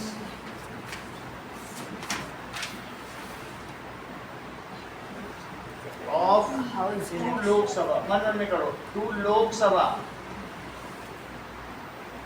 is different, बिल्कुल ऊपर का ही आंसर है, different from that of Rajya Sabha. Rajya Sabha से कैसे उनका भिन्न है? लोकसभा में टू द लोकसभा। देखो, members are directly elected by people, इसका answer in Lok Sabha Lok Sabha directly elected by members are directly elected by people, Rajya Sabha में ठीक है। थ्रू जनरल इलेक्शन, इसके द्वारा जनरल इलेक्शन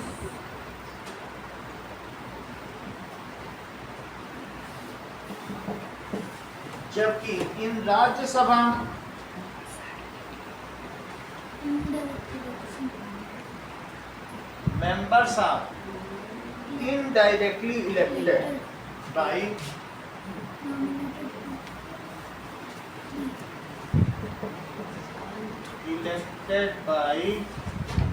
members of, कौन इन्हें चुनता होगा? MLAs of states. कौन इन्हें चुनता है? लिखवा चुका हूं, MLAs of state and union territory.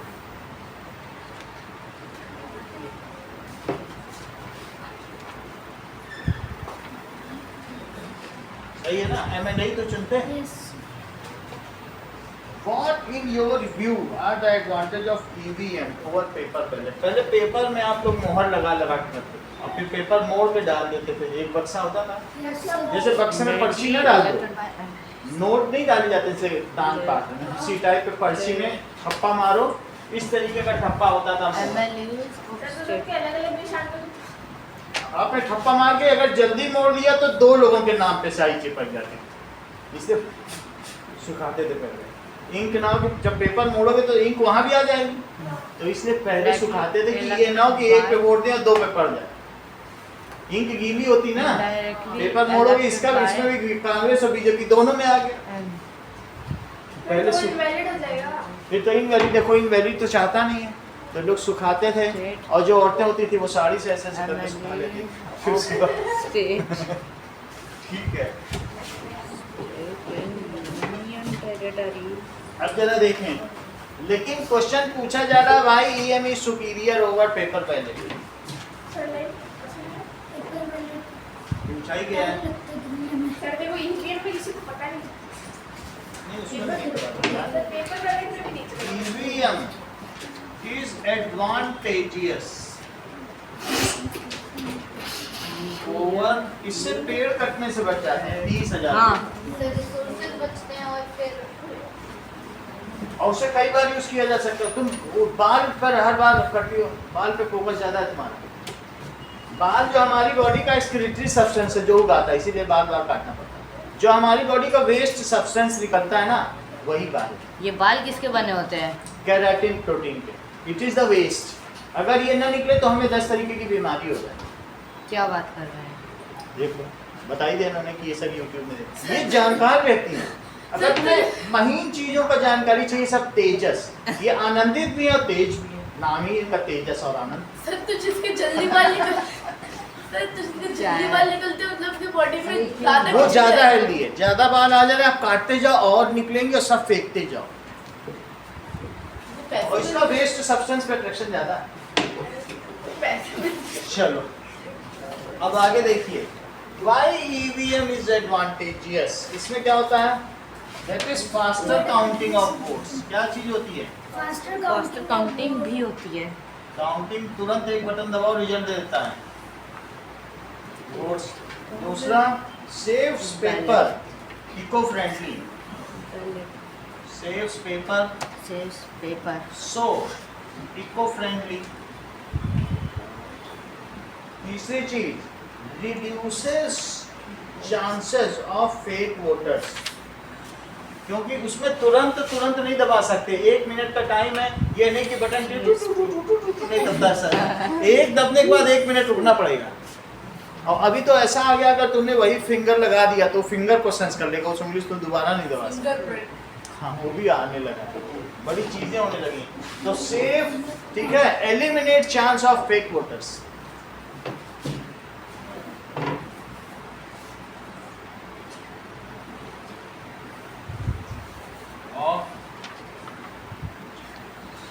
Fake voters.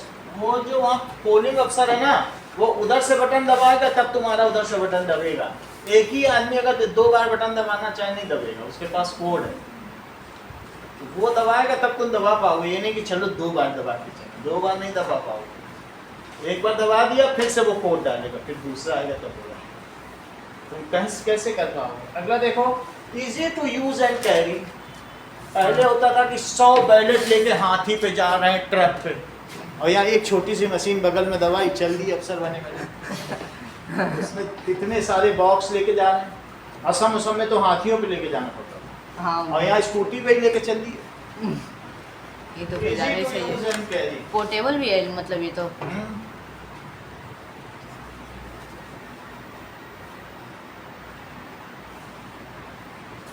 और it is more reliable and can not be tempered. ये ज्यादा reliable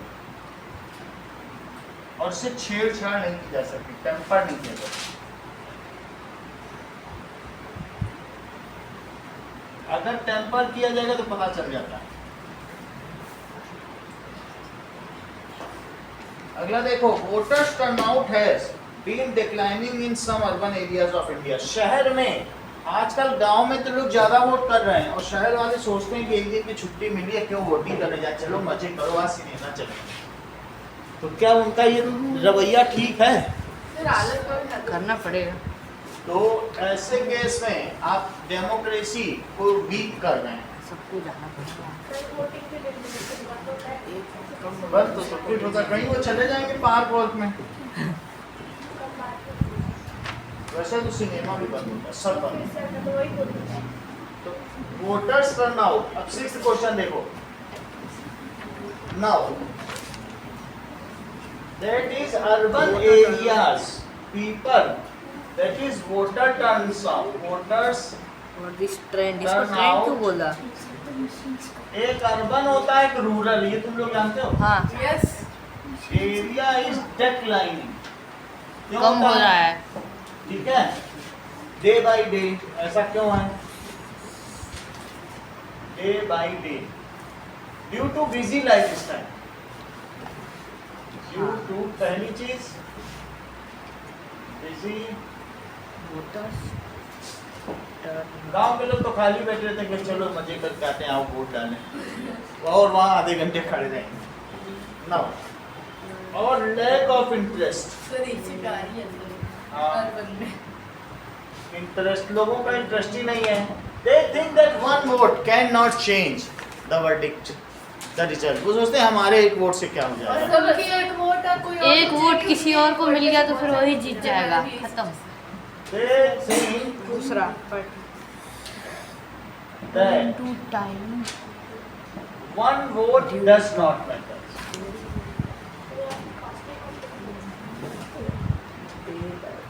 And cannot change that.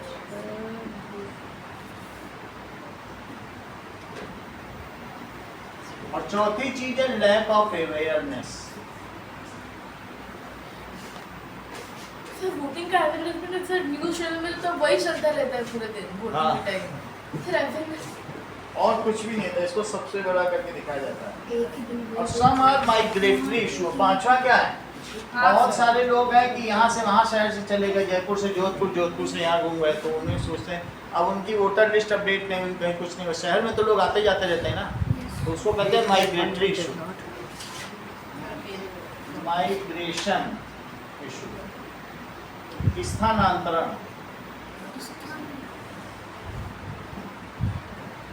Sir तो जो कोई नौकरी कर रहा है तो पोस्टिंग होता है वो कैसे वोट देते होंगे? पोस्टल बैलेट्स, पोस्ट ऑफिस में जाके अपना वोट देंगे, वो पहुंचेगा तब तक। Why do you think a proportion of seats in the Lok Sabha is reserved for scheduled caste and scheduled tribes? Write a short note. क्यों ऐसा किया गया है? A proportion of सीट्स, तुमने देखा ना अभी उसमें दिखा था 47 सीट्स क्या है शेड्यूल ट्राइब के लिए, और कुछ 71 या 72 सीट्स शेड्यूल कास्ट के लिए। तो ये 125 सीट्स क्यों रिजर्व है? क्योंकि वो इतने लोअर कैटेगरी के हैं, अगर उनको पॉलिटिकल पावर दोगे तभी वो सब उठ पाएंगे, अदरवाइज वो डाउन टू अर्थ लोग, तो वो कैसे अपनी बात रख पाएंगे? तो उसके लिए उनको एक्स्ट्रा आपको देना पड़ेगा, इसीलिए रिजर्व की गई। अच्छा काम, that is a proportion of seats in Lok Sabha and Rajya Sabha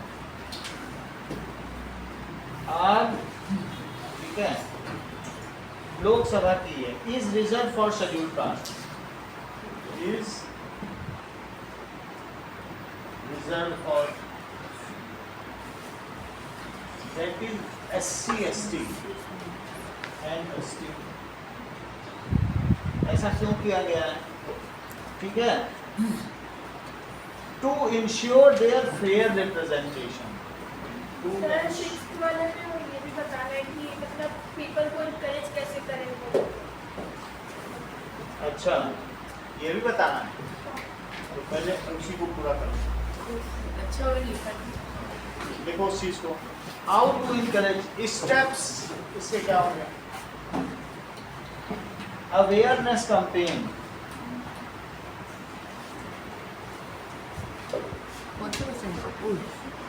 awareness campaign चलाना चाहिए। और क्या करना चाहिए?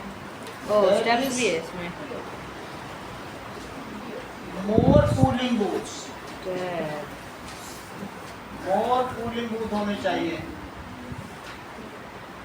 और क्या करना चाहिए? ठीक है, holiday, complete holiday on voting day, और मोटिवेट यू, जो नए हैं मोटिवेट यूथ को करो, अब complete shutdown on voting day, कुछ भी ना खुलाओ। या ऐसा भी कर सकते हो, सारी चाट की दुकानें पोलिंग बूथ के बाहर, चाट खाने तो जाएंगे,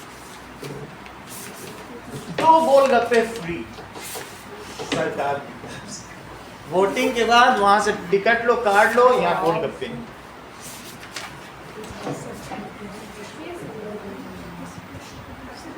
गोलगप्पा वाले भी लाइक बीजेपी को वोट दिया एक एक्स्ट्रा।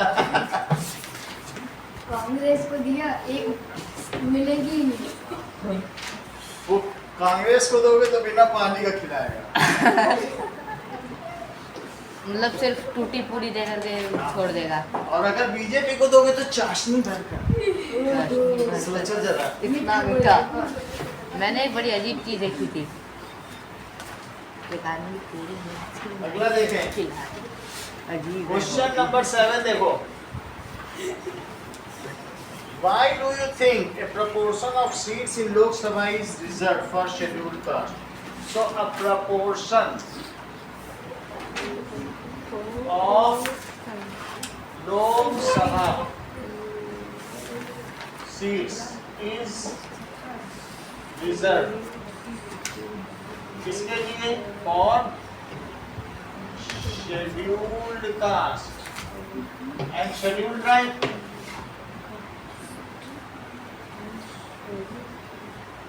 ऐसा क्यों किया गया है?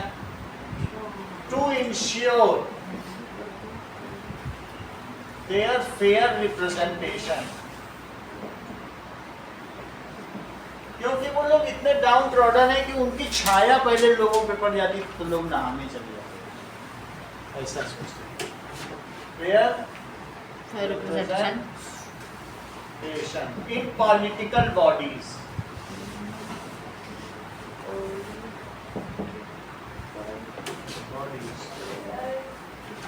सर तो फिर ये तो डेमोक्रेसी नहीं हुई। नहीं हुई तो ऐसा रहा है हम लोगों में। ये जो 4 वर्णीय व्यवस्था थी ना, ब्राह्मण अपने आप को श्रेष्ठ समझते थे और वो नहीं चाहते थे जो शूद्र वर्ग या चौथे श्रेणी के कर्मचारी। ये तो वर्ण व्यवस्था इंडिया में थी। यही तो सनातन की सबसे बड़ी गड़बड़ी थी, जिसकी वजह से बहुत सारे लोग उसमें मुस्लिम हो गए, बहुत सारे बौद्ध हो गए, बहुत सारे क्रिश्चियन हो गए। ये सब शूद्र लोग ही तो कन्वर्टेड हो गए। जब तुम उनके साथ अच्छा व्यवहार नहीं करोगे तो क्या करेंगे बताओ? लोग क्या रहेंगे तुम्हारे साथ? यही हुआ। आगे देखो। Now so it gives them a voice in law making. ये और क्या करता है?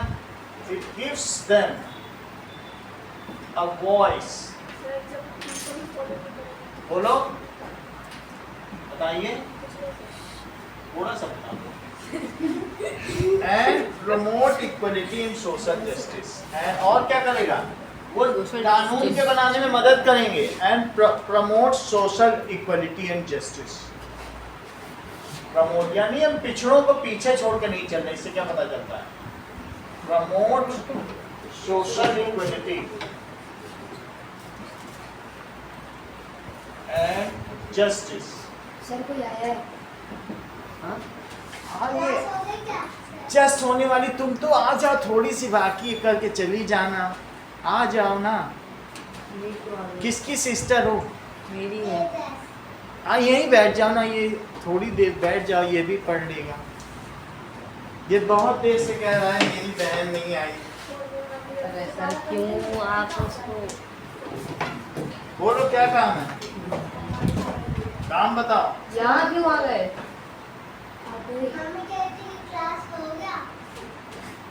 चलो अगला चैप्टर निकालो। Chapter number 7। अभी 45 मिनट्स और हैं।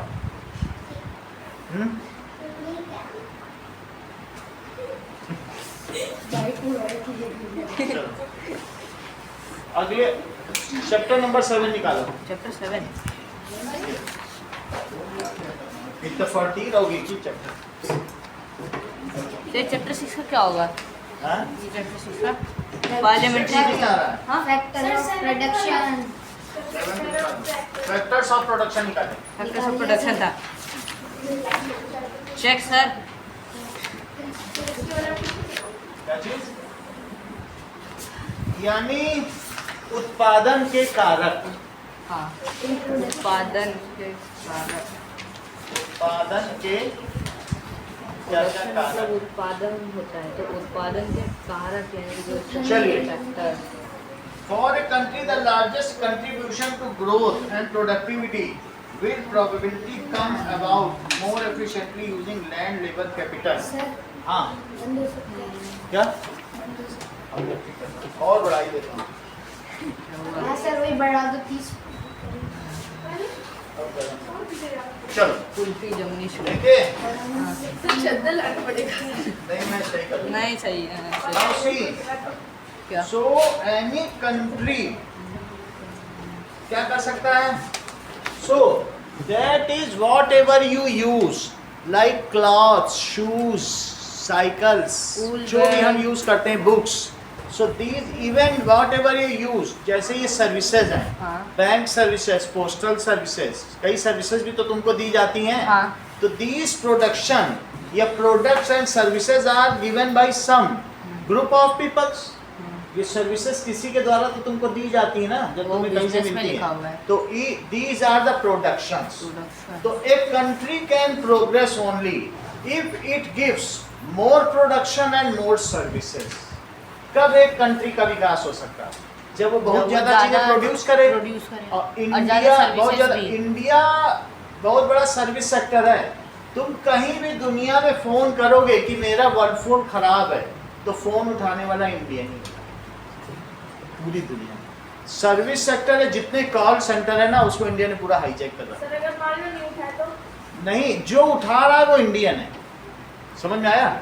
क्योंकि कॉल सेंटर में काम करने वाले इंडियन सबसे चीप रेट पर काम करते हैं और सबसे ज्यादा लिंग्विस्टिक है। यहाँ के लोगों को भाषाई ज्ञान ज्यादा है।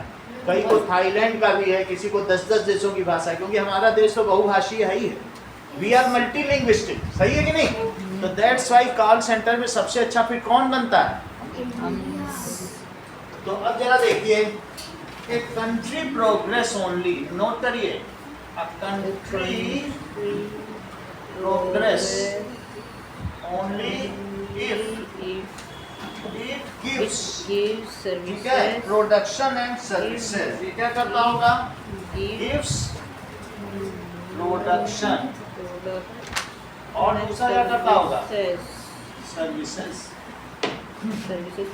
इट इंक्लूड्स, देखो, इट इंक्लूड्स प्रोडक्शन। किसका production? Of shoes, production of shoes, clothes, clothes, note करो Chitransh, means of transport, transport vehicles, machines, infrastructure, buildings, machines, ये सब का प्रोडक्शन। और इसके अलावा भी एंड ग्रेन्स, किसका? ग्रेन्स, ग्रेन्स, ठीक है, या फूड, ये तो होगा सब शूज की प्रोडक्शन जगह की फुटवेयर चीज। भी लिख सकते हैं। अच्छा। फुटवेयर, सर्विसेज इंक्लूड्स, सर्विसेज में क्या क्या है? Building, infrastructure, includes, that is unskilled labour. Skilled labour सिर्फ ऐसे लेबर की तरह काम कर रहे हैं। कुछ होता है कि कोई दर्जी का काम कर रहा है, कोई मैकेनिक है, कोई इंजीनियर है, कोई डॉक्टर है। Unskilled labour and skilled labour. Unskilled labour उसको थोड़ा पैसा मिलता है, और स्किल्ड हो जाए तो उसको थोड़ा और लेबर। उसकी पेमेंट बढ़ जाएगी।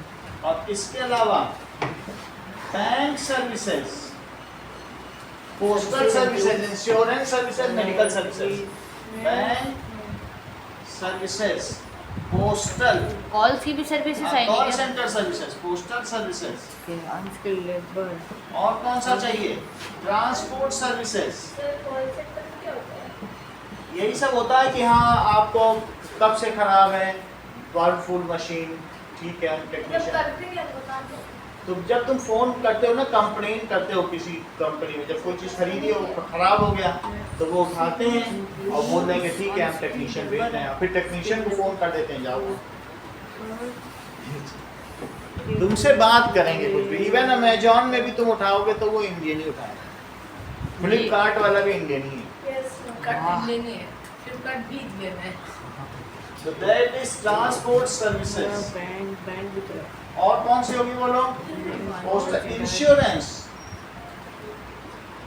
पोस्टल सर्विसेज, इंश्योरेंस की भी सर्विसेज होगी, और भी कुछ होंगी।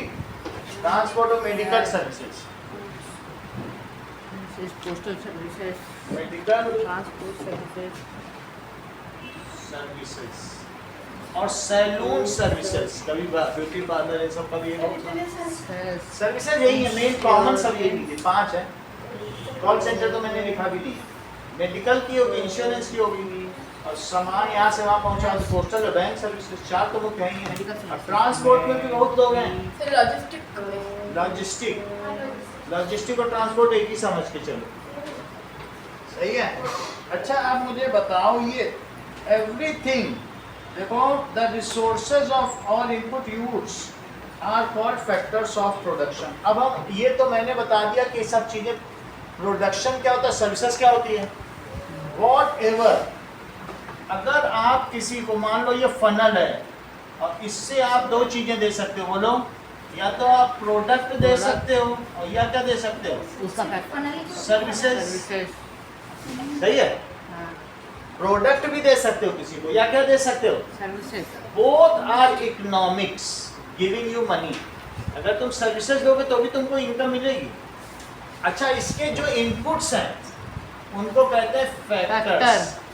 इसके 5 इनपुट हैं, 5 input, land, land, labour, Land, entrepreneurship और लेबर, लेबर, कैपिटल और एंटरप्रेन्योरशिप और टेक्नोलॉजी। टेक्नोलॉजी। सर ये माना नहीं जाता है बुक में लिखा तो मैं दिखाई देता हूँ, आजकल यही प्रिवेल कर रही है, जो ज़्यादा टेक्नोलॉजी लगा देता है उसी का ही प्रोडक्ट चलता है, सही है। अब इनको एक करके जाने, सर भूलते सर तो भूला रखा है।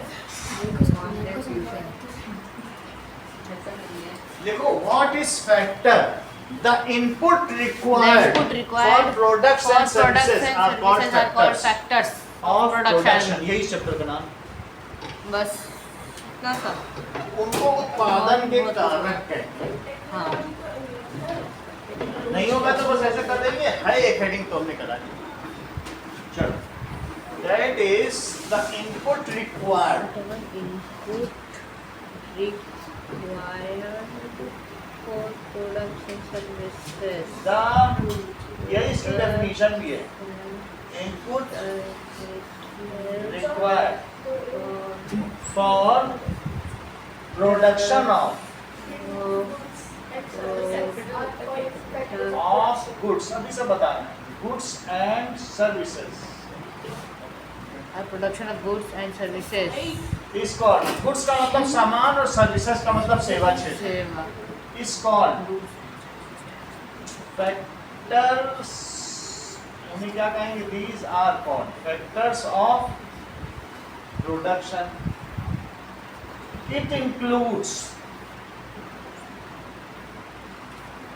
क्या क्या इंक्लूड करेंगे, land, labour, Production, capital, land, labor, capital, entrepreneur land, ship capital, and technology. technology, and चलो entrepreneurship. कैपिटल और 1 2 3 4 ही हुआ। लैंड, अब एक लेबर एक भी करके था, देखें। लेबर, सब एक एक करके ही देखें, सही। लेबर, लैंड से शुरू करें। 1 2 3 4 5 5 बिजनेसेस क्या होते हैं, अभी हेडिंग पढ़ो। बिजनेस। और क्या तुम रत्ना के बारे में जानते हो? हाँ, यहाँ पे रत्ना एक छोटी सी रेस्टोरेंट चलाती है और Pause जिसका Point। नाम है पॉज पॉइंट। उसके यहाँ काम करने वाले 7 मेंबर हैं। ये सब रियल है क्या? हाँ, वाह, 7 लोगों को उसने नौकरी दे रखी है। और साथ में वो 7 शुरू में एक लोग। छोटा काम करती थी, लेकिन अब धीरे धीरे उसका काम बढ़ता चला जा रहा है। रत्ना अपनी दुकान के बारे में सभी निर्णय खुद लेती है। अगर उस दुकान में कुछ नुकसान होता है तो उसको सहन भी रत्ना ही करती है। तो जो व्यक्ति सारे निर्णय ले, टेक इम्पोर्टेंट डिसीजन, जो खुद ठीक से है, सब कुछ कर इन्वेस्ट रहा है। कैपिटल, पूंजी लगाए, दैट इज कॉल्ड एंटरप्रेन्योर। उसे क्या कहते हैं? Entrepreneur. Entrepreneur also gives jobs to other person. क्या रत्ना ने 7 और लोगों को काम दे रखा, हाँ Yes, sir. तो वो उसको एंटरप्रेन्योर कहेंगे। मैं एंटरप्रेन्योर नहीं हूँ, अगर मैं यहाँ 4 टीचर और रख लूँ तो मैं भी एंटरप्रेन्योर हो जाऊँ। तुम अगर लोगों को जॉब दे सकते हो तो ही तुम क्या कहलाओगे? Entrepreneur. और नहीं दे सकते हो तो एंटरप्रेन्योर नहीं। सर खुद को जॉब दे सकते हैं तो खुद वर्धन सेल्फ सस्टेन तो बार्बर भी चलाता है, सही है। बार्बर एंटरप्रेन्योर होगा, उसने 4 लोगों को जॉब दे रखा है तो एंटरप्रेन्योर माना। 4 लोग समझ में आने का। अब एक एक करके देखें जरा। आप ये देखिए, वो रेंट भी देती है, इक्विपमेंट्स भी रखे हैं, इंग्रेडिएंट्स भी वो खरीदती है, टेस्ट में high और quality plan, foods के लिए और तो वो ये बहुत भी सारा- सोचती है कि उसके ड्रीम को कैसे हम अपने ड्रीम को कैसे अपने ड्रीम सक्सेस को किया जा कैसे सके। सक्सेस किया जा इसके सकता है। सभी निर्णय रत्ना खुद ही लेती है। तब आप तो वो अगले पेज पे entrepreneur हो देखो गया। और खुद पता करने की कोशिश करो तुम्हारे आसपास प्रोविजन शॉप कितनी है। तो ग्रोसरी शॉप 13 ग्रोसरी शॉप 13 कितनी है? 13 वहाँ पर food grains Food, milk grain, मिलता milk, है। bread. ऐसे आइटम्स भी मिलते हैं जो पेरिशेबल हैं, रखे 2 दिन में खराब हो जाए उन्हें पेरिशेबल कहते हैं, जो सड़ जाते हैं। Vegetables हो गया. सर हाँ, सर पैकेज्ड गुड्स भी रखता है। और उसमें टाइप्स ऑफ इनपुट क्या रहते हैं बोलो? स्टोरेज स्पेस चाहिए, that is packaged goods. Packaged सामान रखने के लिए सब सामान चाहिए। अच्छा बोलो, रेस्टोरेंट तुम्हारे घर के पास कितने हैं? 8. 8 हैं। उनमें क्या क्या चाहिए बताओ? वो क्या देते हैं? Raw ingredients. देखो वो देते क्या है? That is cooked meet. Cooked meals. Raw material क्या चाहिए? Raw- बताओ क्या table? Sir vegetables raw material में वेजिटेबल चाहिए, फ्रूट, क्या गैस चाहिए बोलो? Yes sir sir spices utensils चाहिए और क्या चाहिए? इसके अलावा कार्ड, क्या एक गाड़ी भी चाहिए? अच्छा, तुम्हारे आसपास का वेजिटेबल वेंडर है? हाँ। वेजिटेबल वेंडर तुम्हें क्या देता है? सब्जी। सब्जियाँ। उसका रॉ मटेरियल क्या है? ठेला। ठेला ही चाहिए। ना, और उसके भी छोटे छोटे टोकरी भी चाहिए, हाँ, बास्केट weighing scale। सही है। और मोबाइल रिपेयर शॉप को क्या चाहिए? Sir electronic equipments. इक्विपमेंट चाहिए या कुछ टूल्स चाहिए, स्क्रू ड्राइवर चाहिए, 2-4 डस्ट। सैलून को क्या चाहिए? सर वो हेयर कटर का क्रीम चाहिए होती है, क्रीम सीजर चाहिए चाहिए, होते हैं, वाटर। प्रोडक्ट्स और वाटर और इलेक्ट्रिसिटी भी चाहिए होती है उसको। So these are called. वैसे तुम्हारे अगले पेज पे 4 ही लिखे हैं। लैंड, लेबर, कैपिटल और एंटरप्रेन्योरशिप। एंटरप्रेन्योरशिप की स्पेलिंग हम ठीक कर देते हैं। एंटरप्रेन्योरशिप ई से है ना वो तो? एंटरप्रेन्योर है ना वो तो? एक मिनट। एंटरप्रेन्योर। एंटरप्रेन्योरशिप सही है। वो सारे Entrepreneur। डिसीजन खुद लेता है और कैपिटल भी वही लगाता है। चल एक इसमें तो स्पेलिंग भी अलग है। एंटरप्रेन्योर। बताना फैक्टर्स ऑफ प्रोडक्शन। पहला फैक्टर क्या है? Land. That is land. Land includes, ठीक है, सिर्फ ज्योग्राफिकल नहीं है। अगर तुमने कहीं से लैंड ले रखी है तो उसमें उसकी सॉइल भी तुम्हारे अंदर में, उसमें आने वाला पानी, हवा, ठीक है, सनलाइट, उसमें जो भी चीज़ है। तुमने बड़ी जमीन ले रखी है, हाँ। उसमें जो भी चीज़ है उसकी मिट्टी भी तुम्हारी है। अगर किसान ने एक जमीन ले रखी तो क्या उसमें बहने वाला पानी उसका नहीं है? उसके होगा। ऊपर बहने वाली हवा उसकी नहीं है? होगा। हर चीज है। तो land includes minerals, soil, air, Air, water, water. What ever is in this. Even digging करने के बाद उसे कुछ मिनरल्स मिलते हैं तो वो भी उसमें, मतलब मिनरल्स सोना चांदी नहीं, अगर है बहुत वैसा है तो सर दे तेल निकलता है तो तेल तो देना पड़ेगा। चलिए, तो इस तरीके से लैंड क्या होगा? देखो, फॉर स्टार्टिंग ए बिजनेस और giving some service you need a land. अगर तुम हेयर कट की सर्विस दे रहे हो, हेयर कट में कुछ प्रोडक्शन नहीं होता है, तो भी तुमको तो जमीन तो चाहिए, ये दुकान चाहिए, जमीन चाहिए। जमीन Land पे तो तो चाहिए। इंफ्रास्ट्रक्चर बनाओ। बिना लैंड के तुम सर्विस कैसे दोगे? घर घर जाके हेयर कट देने वाले भी होते हैं, लेकिन वो कोई बड़ा बिजनेस नहीं है।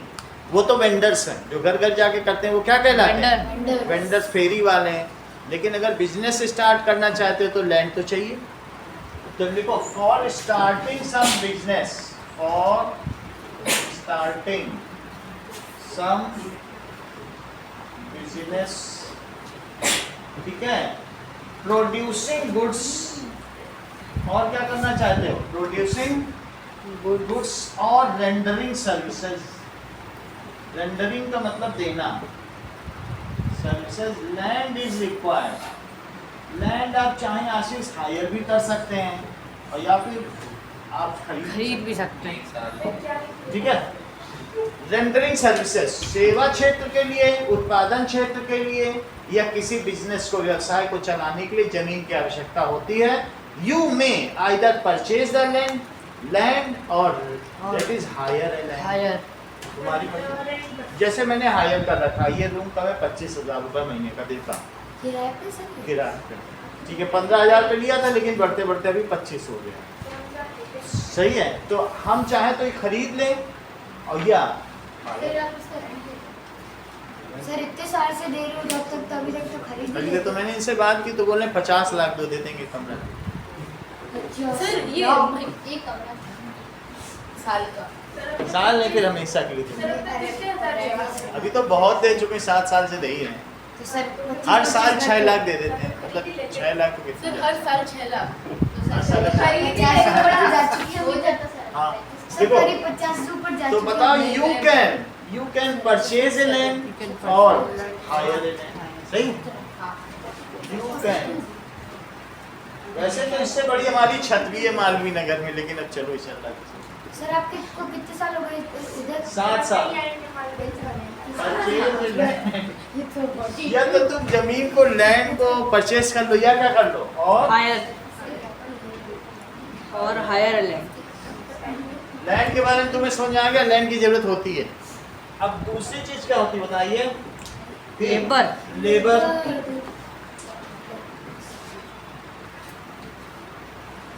लेबर क्या होता है? ठीक है, for some production, any production requires physical and mental efforts. जो फिजिकल हेल्प करे, कुदाल चला रहा है या ऐसे छाप रहा है कोई चीज, प्लेट बना रहा है, वो फिजिकल हेल्प है। और मेंटल स्क्रू ड्राइवर से ये तार जोड़ रहा है। तो अगर जो फिजिकल करेगा वो अनस्किल्ड लेबर है, और जो मेंटल दिमागी काम करे स्किल्ड है। वो स्किल्ड लेबर। सही है। तो एनी प्रोडक्शन और service require physical labour and mental labour. मन से सोचा ये भी एक लेबर है। समझ आई बात कि नहीं? फिर भी काम तो कर रहा है। लेबर हुआ skilled labour. Any kind of production of goods and services, goods and require। कौन सा लेबर बताओ? पहली लाइन पढ़ो, फिजिकल एंड मेंटल लिखा है। Yes sir. Physical and mentally fit. Mental labour. Physical labour, ठीक है, is called, is done by unskilled labour. उसको कम पैसा मिलेगा। फिजिकल सर तो मान लो सब स्किल्ड हो गए, तो फिर वो जो स्किल नहीं है वो फिर उनका काम कौन करेगा? ऐसा हो ही नहीं सकता कि सभी स्किल हो जाए। अनस्किल्ड, सर नहीं हो सकता, हो गया। Physical labour. फिजिकल हमेशा रहेंगे। कुछ लोग ऐसे होते हैं जो बैक बेंचर्स रहेंगे क्लास में, डन बाय अनस्किल्ड लेबर। ठीक है। और जो कुछ बहुत तेज होंगे, इसमें बहुत सारे लोग तुम्हें आगे अपनी जिंदगी में दिखेंगे जो तुम्हारे अंडर में काम करेंगे। तुम उनकी बॉस रहोगे और तुम्हारे हाथ में एक हंटर रहेगा। ये हो गई, ये आगे चल के देखोगे। सर भी दिमाग के अंदर रहेंगे बच्चों। रिद्धिमा गन के साथ काम करेंगे और तुम हंटर के साथ। ये तो गैंगस्टर की बन। अब देखो, मेंटल लेबर के लिए क्या चाहिए? मेंटल Skills लेबर चाहिए इज होते हैं। Done by skilled labour. उसके लिए स्किल्स चाहिए होते हैं। सर तो मतलब सब जो है हाँ, हमें उनके स्किल को ना जितनी करने चाहिए। सब अलग अलग काम करते हैं, वो हमारी सोसाइटी के अलग अलग तरीके से करते हैं। बिल्कुल सही। कोई काम छोटा नहीं, बट हर एक की अपनी स्किल है। स्किल की वजह से सर्वाइव सर करते तो हैं। हमें छोटे स्किल वाले को कुछ कहते हैं। ज़्यादा छोटे स्किल है। अब ये देखो, पीपल आर रिसोर्स। लेबर क्या चीज है? People are the resources. Land भी एक रिसोर्स है और पीपल भी क्या है? Natural resource. Like natural resource, people भी। जिस देश के पास सबसे ज़्यादा पीपल होंगे तो क्या वो उन्हें रिसोर्सेस की तरह यूज़ कर सकता है? और अपने देश की जो जीडीपी है, क्या इनकम वो बढ़ा सकता है? ग्रॉस डोमेस्टिक प्रोडक्ट या इनकम? हाँ। सर इंडिया में जितने हैं 35 ईयर से लो है एवरेज हमारे यहाँ। सबसे यंग पीपल इंडिया के हैं। और जापान की पॉपुलेशन बूढ़ी है, वहाँ की जो एवरेज वर्किंग पॉपुलेशन है 57 ईयर्स है और हमारे यहाँ की एवरेज 35 है। सर इसलिए जापान बोल रहे कोई भी दूसरी कंट्री को अगर 5 साल रहेगा तो उसको अपनी सिटीजनशिप दे देगा। हाँ, नया सिर्फ बोले 5 साल वहाँ कोई रहेगा तो दे देगा, क्योंकि वहाँ सब बूढ़े हो रहे हैं लोग, काम ही कोई नहीं कर पा रहा। इटली में तो 6 साल से बच्चा ही नहीं पैदा हुआ, वो पैदा ही नहीं करना चाहते। कहते अपना पैसा अपने बच्चे पे क्यों खर्च करेंगे, मजे करेंगे। सर तो फिर तो विलुप्त हो जाएंगे। विलुप्त वही हो जाएगा, वही हो रहा है। जहाँ भी मैगजीन निकलता है उसकी ऊपर की हेडिंग होती है डाइंग इटली, मरता हुआ देश। सर तो मरेगा। उसकी राजधानी इस्तांबुल है। नाउ दैट इज सबसे सुंदर शहर है। नाउ देखिए खत्म हो जाएगा। पीपल एज ए रिसोर्स, देखो जो पीपल होते हैं आज रिसोर्स, एक होता है नेचुरल रिसोर्स और दूसरा होता है पीपल रिसोर्स, एक होता है मैन मेड रिसोर्स। रिसोर्स 3 तरीके के होते हैं। रिसोर्स कौन से होते हैं? नेचुरल, ह्यूमन रिसोर्स और मैन मेड। और मैन मेड रिसोर्स। तो पीपल को भी क्या तुम लोग वो मानते हो? नेचुरल और मैन मेड और ह्यूमन रिसोर्स। कैटेगरी बना रखी है। जो ह्यूमन रिसोर्स है वो 2 तरीके का है, एक स्किल्ड और दूसरा क्या है? अनस्किल्ड। एक अनस्किल्ड और दूसरा कौन सा है? सर आपने पहले क्यों लिखा? दिखा रहा हूँ। इफ गवर्नमेंट इन्वेस्ट मनी, अपना जो उसका बजट का सबसे ज्यादा पैसा वो सिर्फ लोगों को स्किल करने में ही लगा दे, तो वो देश बहुत आगे निकल जाता है। क्योंकि जो आज 10,000 कमा रहा है महीने का, वही 1 लाख भी कमा सकता है और देश कितना आगे बढ़ सकता है। इफ गवर्नमेंट गिव्स लोगों को क्या होता है, दैट इज सर अगर उनको फोर्स करें तो मतलब स्किल डेवलपमेंट। कोर्स कराया जाता है कि नहीं? तो फिर हो जाता है। चलिए सर हाँ, सर तो फिर अगर सारे स्किल हो गए मतलब सबको हाई पेमेंट देना पड़ेगा तो फिर इंडिया एक्सपेंसिव कंट्री बन जाएगी। नहीं ऐसा नहीं है। बहुत हमारे पास पॉपुलेशन है, दूसरे देशों में जाके काम करेगी और वहाँ हमारे लोगों में फैमिली बॉन्डिंग बहुत ज़्यादा है। इवन जो NRIs दूसरे देशों में ना, वो 1 लाख कमाते हैं तो 80,000 के डॉलर भारत में ही भेज देते हैं कि हमारे परिवार को। वो इंडिया वो डॉलर ले लेती है और उनके परिवार को रुपए दे देती है, तो हमारा डॉलर का भंडार बढ़ता हुआ है। मेरे देश में उन्होंने डॉलर भेजे, डॉलर हमने रख लिया, परिवार को रुपया देते। तो सब तो स्किल नहीं हो सकते ना। जो बाहर में इंडिया का 1/6 पॉपुलेशन बाहर काम कर रहा है। तुमको मालूम है जब अंग्रेज लोग यहाँ आए थे, उन्होंने यहाँ से ले जाके लेबर लगाए सब जगह, स्लेव्स। पहले स्लेव ट्रेड होता था और इंडिया के लोग इतने मेहनती थे कि जहाँ जहाँ गए वहाँ बहुत मन से स्लेवरी की और वहाँ फिर बढ़ते भी चले गए। बहुत मेहनती लोग हैं। सर इसलिए अमेरिका के बड़े-बड़े कंपनीज के CEO में सब इंडियन ही है। सब इंडियंस है और हर देश की 20% पॉपुलेशन इंडियंस है। इवन फिजी की तो 60% पॉपुलेशन इंडियन है। ब्रिटेन में भी जो ऋषि सुनक प्रधानमंत्री बने थे वो इंडियन ही थे, वो यहाँ के स्लेव थे।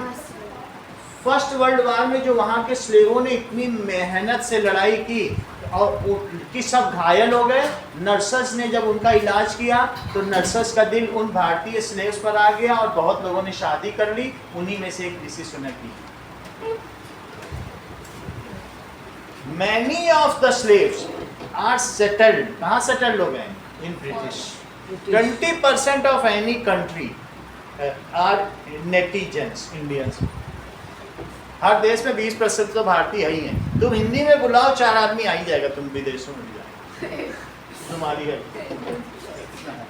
तो बोलो उनसे जो पैसा आ रहा होगा वो कितनी ज़्यादा इनकम होगी, तो सर्विसेज दे रहे हैं वहाँ और उनकी बॉन्डिंग है, उनके रूट भारत में, तभी तो पैसा भेज रहे हैं। विदेशों में फैमिली बॉन्डिंग नहीं है, वहाँ हर एक विदेशी औसतन 5 बार शादी करता है। तो आप समझो उनके बच्चों का क्या होता होगा, उनके अपने बच्चों के नाम भी नहीं मालूम कि कौन किसका बच्चा। 5 बार तलाक और 5 बार शादी। 5 औरतों को, मर्द भी 5 औरतों को तलाक देता है और औरत भी 5 मर्दों को तलाक। तो क्या उनके बच्चों का 18 साल के बाद सभी अपने बच्चों को छोड़ ही देते। क्यों भाई, तुम कोई भी बच्चा मिल जाएगा पापा पापा, तो वो पूछेगा पापा तुम पहली बीवी से हो कि दूसरी से हो कि तीसरी से हो, किससे हो? सर तो उस बच्चे को क्या पता? बच्चा बोले 34 से बच्चे तो वहाँ ऐसे हो गए कि जिसको भी देखते हैं पापा पापा करके दौड़ रहे हैं। तो वहाँ तो कोई फैमिली बॉन्डिंग नहीं। लेकिन इंडिया में जो इंडिया के लोग वहाँ गए वो अपने सैलरी का मुश्किल से जीते हैं और 80% यहाँ बेचते हैं। तो वो लोग सर्विसेज, जैसा इन्होंने अभी कहा कि महंगा करोगे तो सब चीज़ महंगी हो जाएगी, महंगी नहीं हो जाएगी। वो लोग बाहर जाएंगे, तुम्हारे देश में पैसा भेजेंगे। सही है कि नहीं? तो क्या क्या लिखा जाए कि if government spends more on inculcating और developing skills among citizens then the GDP or gross domestic product of India can be increased। वो बात सही है, ऐसा किया ही जाता है। ये पेज पे 4 चित्र दिए, जरा उन्हें देखो। So that is क्या होता है कि लिखा है if labor is essential, people are resources लिखा है, तो people as a resource, if is resources, if skill is developed, अगर skill develop की जाए, चलिए उसकी सब कंटिन्यू है। हाँ, in people, तो क्या किया जा सकता है? Then that country can progress rapidly. Then that country, Singapore ने यही किया था।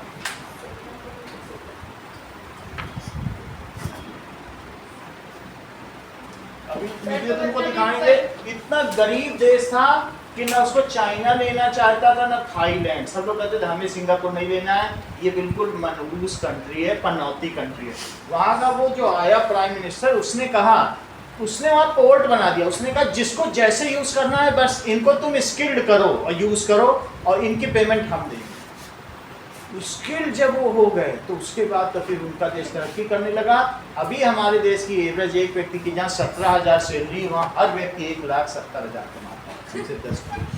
और ऐसा पिछले 30 साल में हो गया। उनका प्रधानमंत्री कितने विजन वाला था, जिसने सिर्फ इस बात पर ध्यान दिया कि हमारे पर्सन स्किल्ड हो। वो पढ़े लिखे भी नहीं थे, लेकिन जिन कंपनियों ने यूज़ किया, यूरोपियन शिप्स जो रुकते थे ना, उनसे कहा ले जाओ, हायर करो, 5 साल यूज़ करो, वापस दे देना, बस 5 साल यूज़ करना। 5 साल के बाद जब वो लौटे, फिर तो जो उन्होंने पैसा मांगना शुरू किया। होते ही होना भी चाहिए, क्योंकि दोनों तरीके के काम भी होते हैं और मिल भी जाएंगे। बट स्किल की हमेशा कमी रहती है हर देश में। अब देखो, सर स्किल और एजुकेशन अलग होता skill that is technology. Technology is required to make somebody skilled, to make somebody skilled either by ambidextrous, दोनों हाथों से निपुण।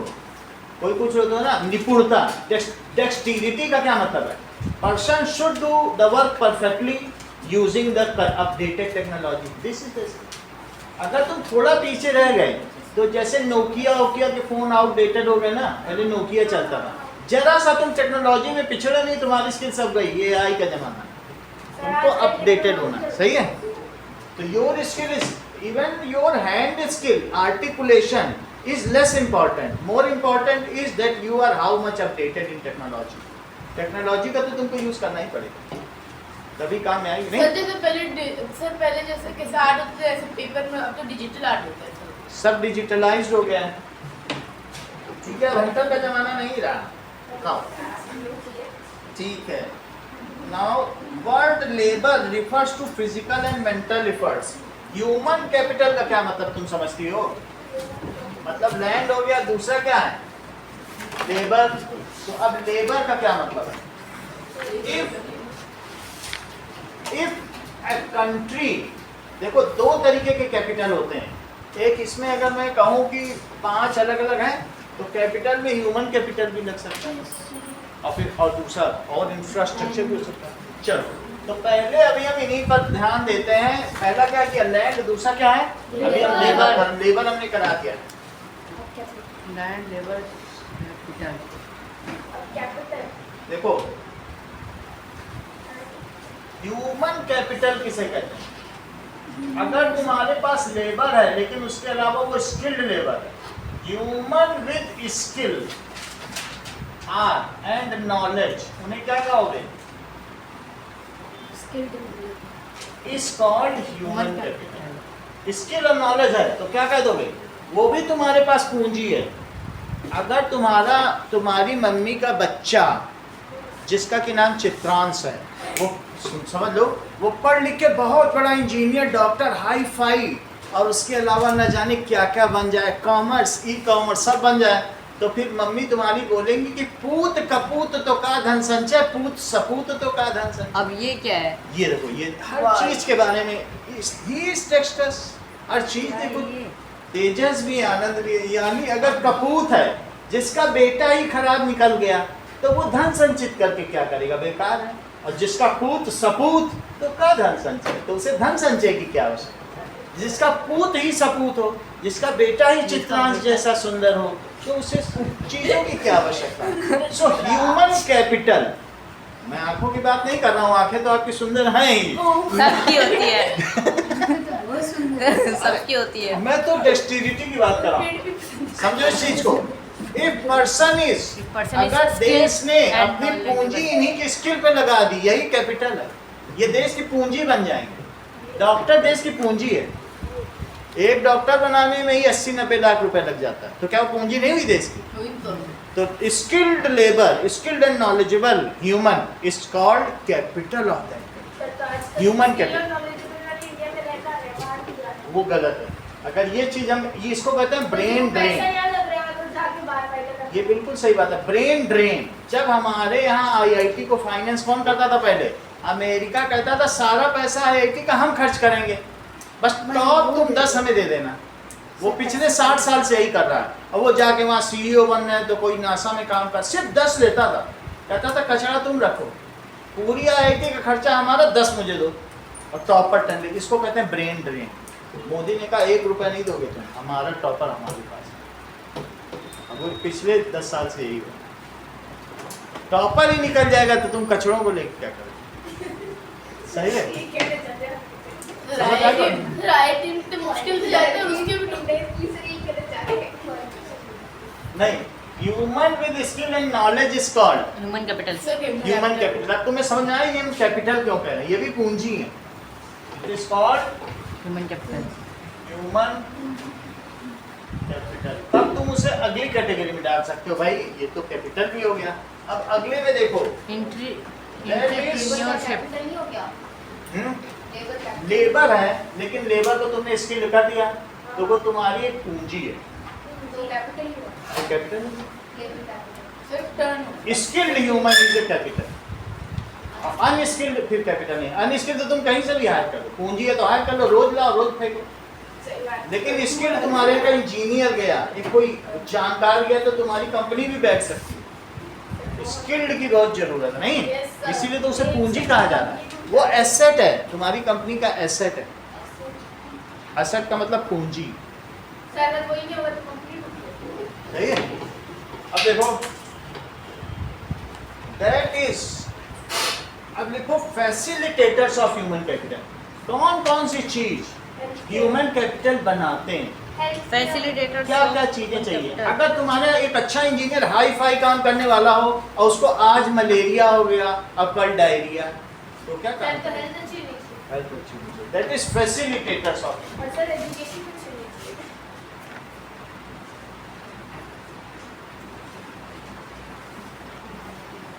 नहीं थी। अगर तुम ह्यूमन को कैपिटल में डेवलप करना चाहते हो तो उसको अच्छी एजुकेशन और ट्रेनिंग दो। पहला education education and training. And training, उसको आकाश भेजो। नहीं सर हम नाउ इससे क्या होगा? दैट इज बेसिक लिटरेसी से ज्यादा, that is human must be train in a specific fields. Specific fields में ट्रेन होना चाहिए ना।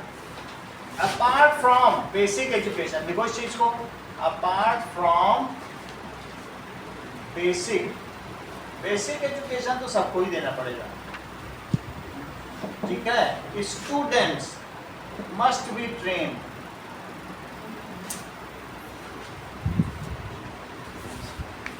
in specific fields. सर ये फैसिलिटी है। Huh?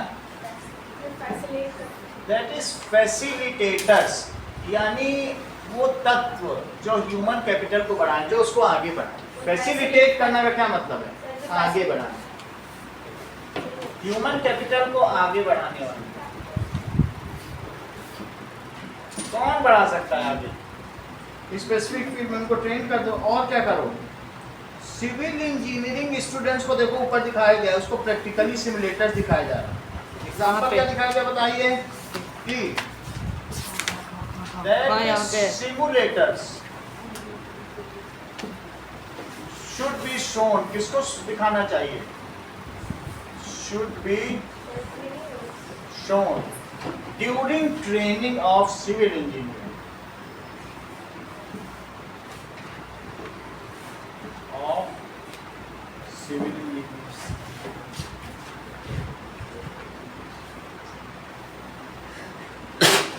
और क्या बताया गया है?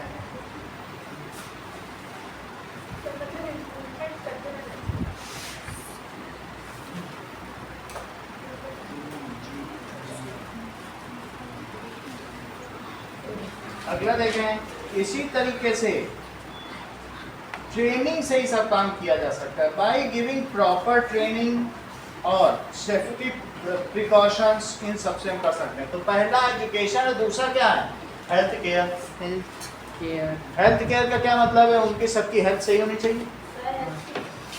अगर गवर्नमेंट लोगों की हेल्थ केयर में अच्छा इन्वेस्ट करे तो क्या देश में ह्यूमन कैपिटल को वो बढ़ावा दे सकती है? वो तो है। If government gives skill development programme, तो क्या उसके देश के लोग ह्यूमन कैपिटल के रूप में डेवलप हो सकते हैं?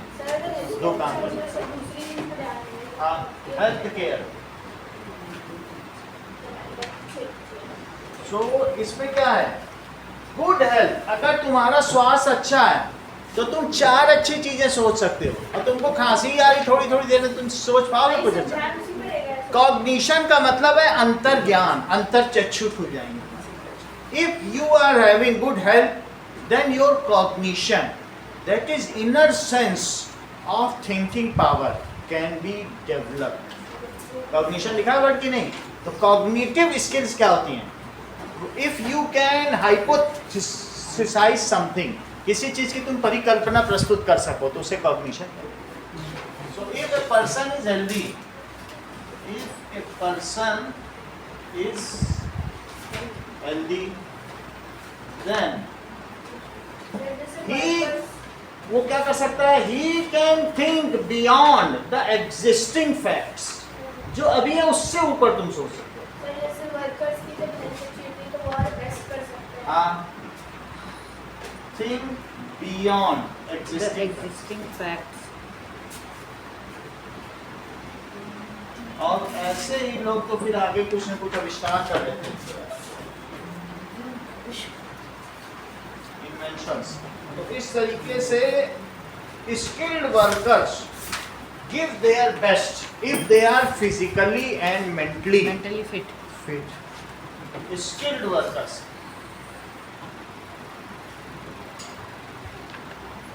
give their best if they are physically and mentally fit। ये चीज है। तो आपने देखा सोशल एंड कल्चरल इन्फ्लुएंस, और ये भी कोई चीज है क्या? अगर आप अच्छा करना चाहते हैं तो क्या सोशल भी चाहिए? कंटिन्यूअस इंप्रूवमेंट होना चाहिए।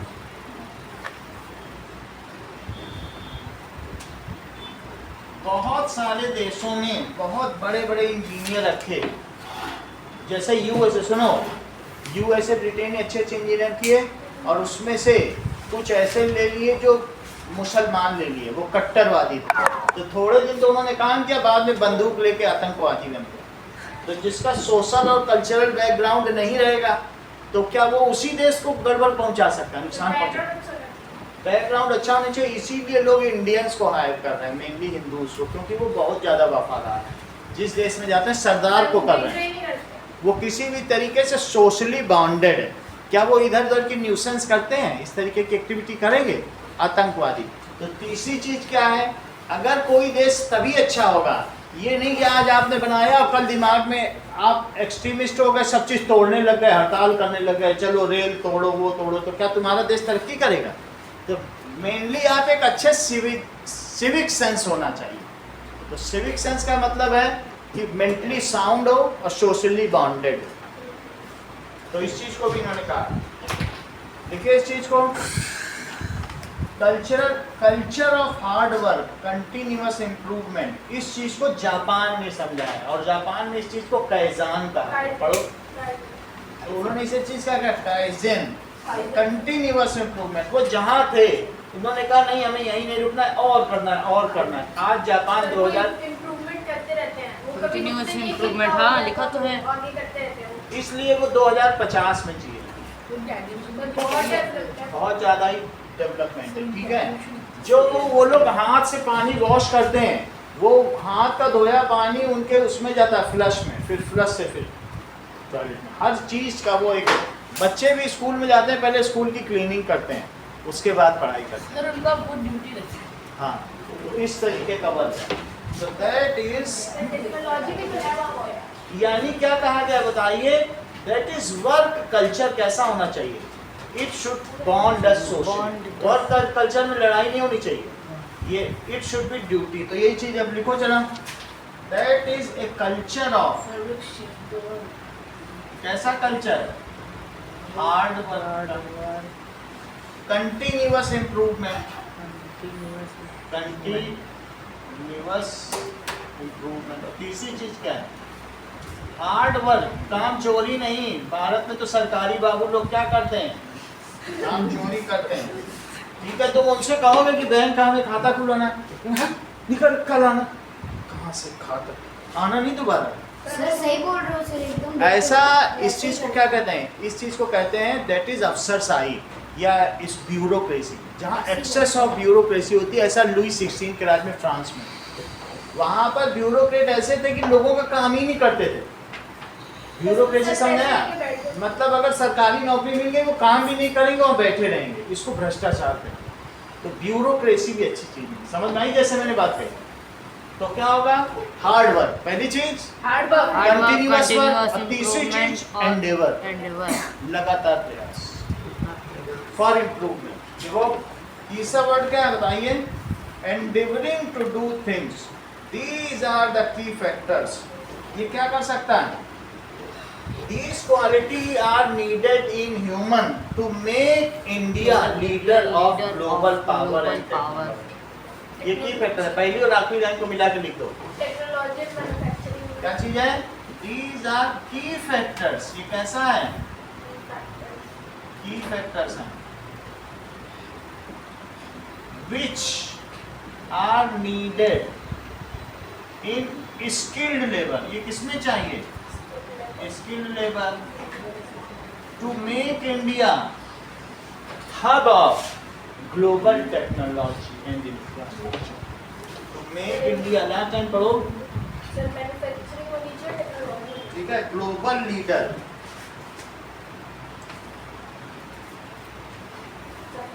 In manufacturing and technology. अब कल इस चैप्टर को मैं पूरा करा दूंगा और इसके क्वेश्चन आंसर करा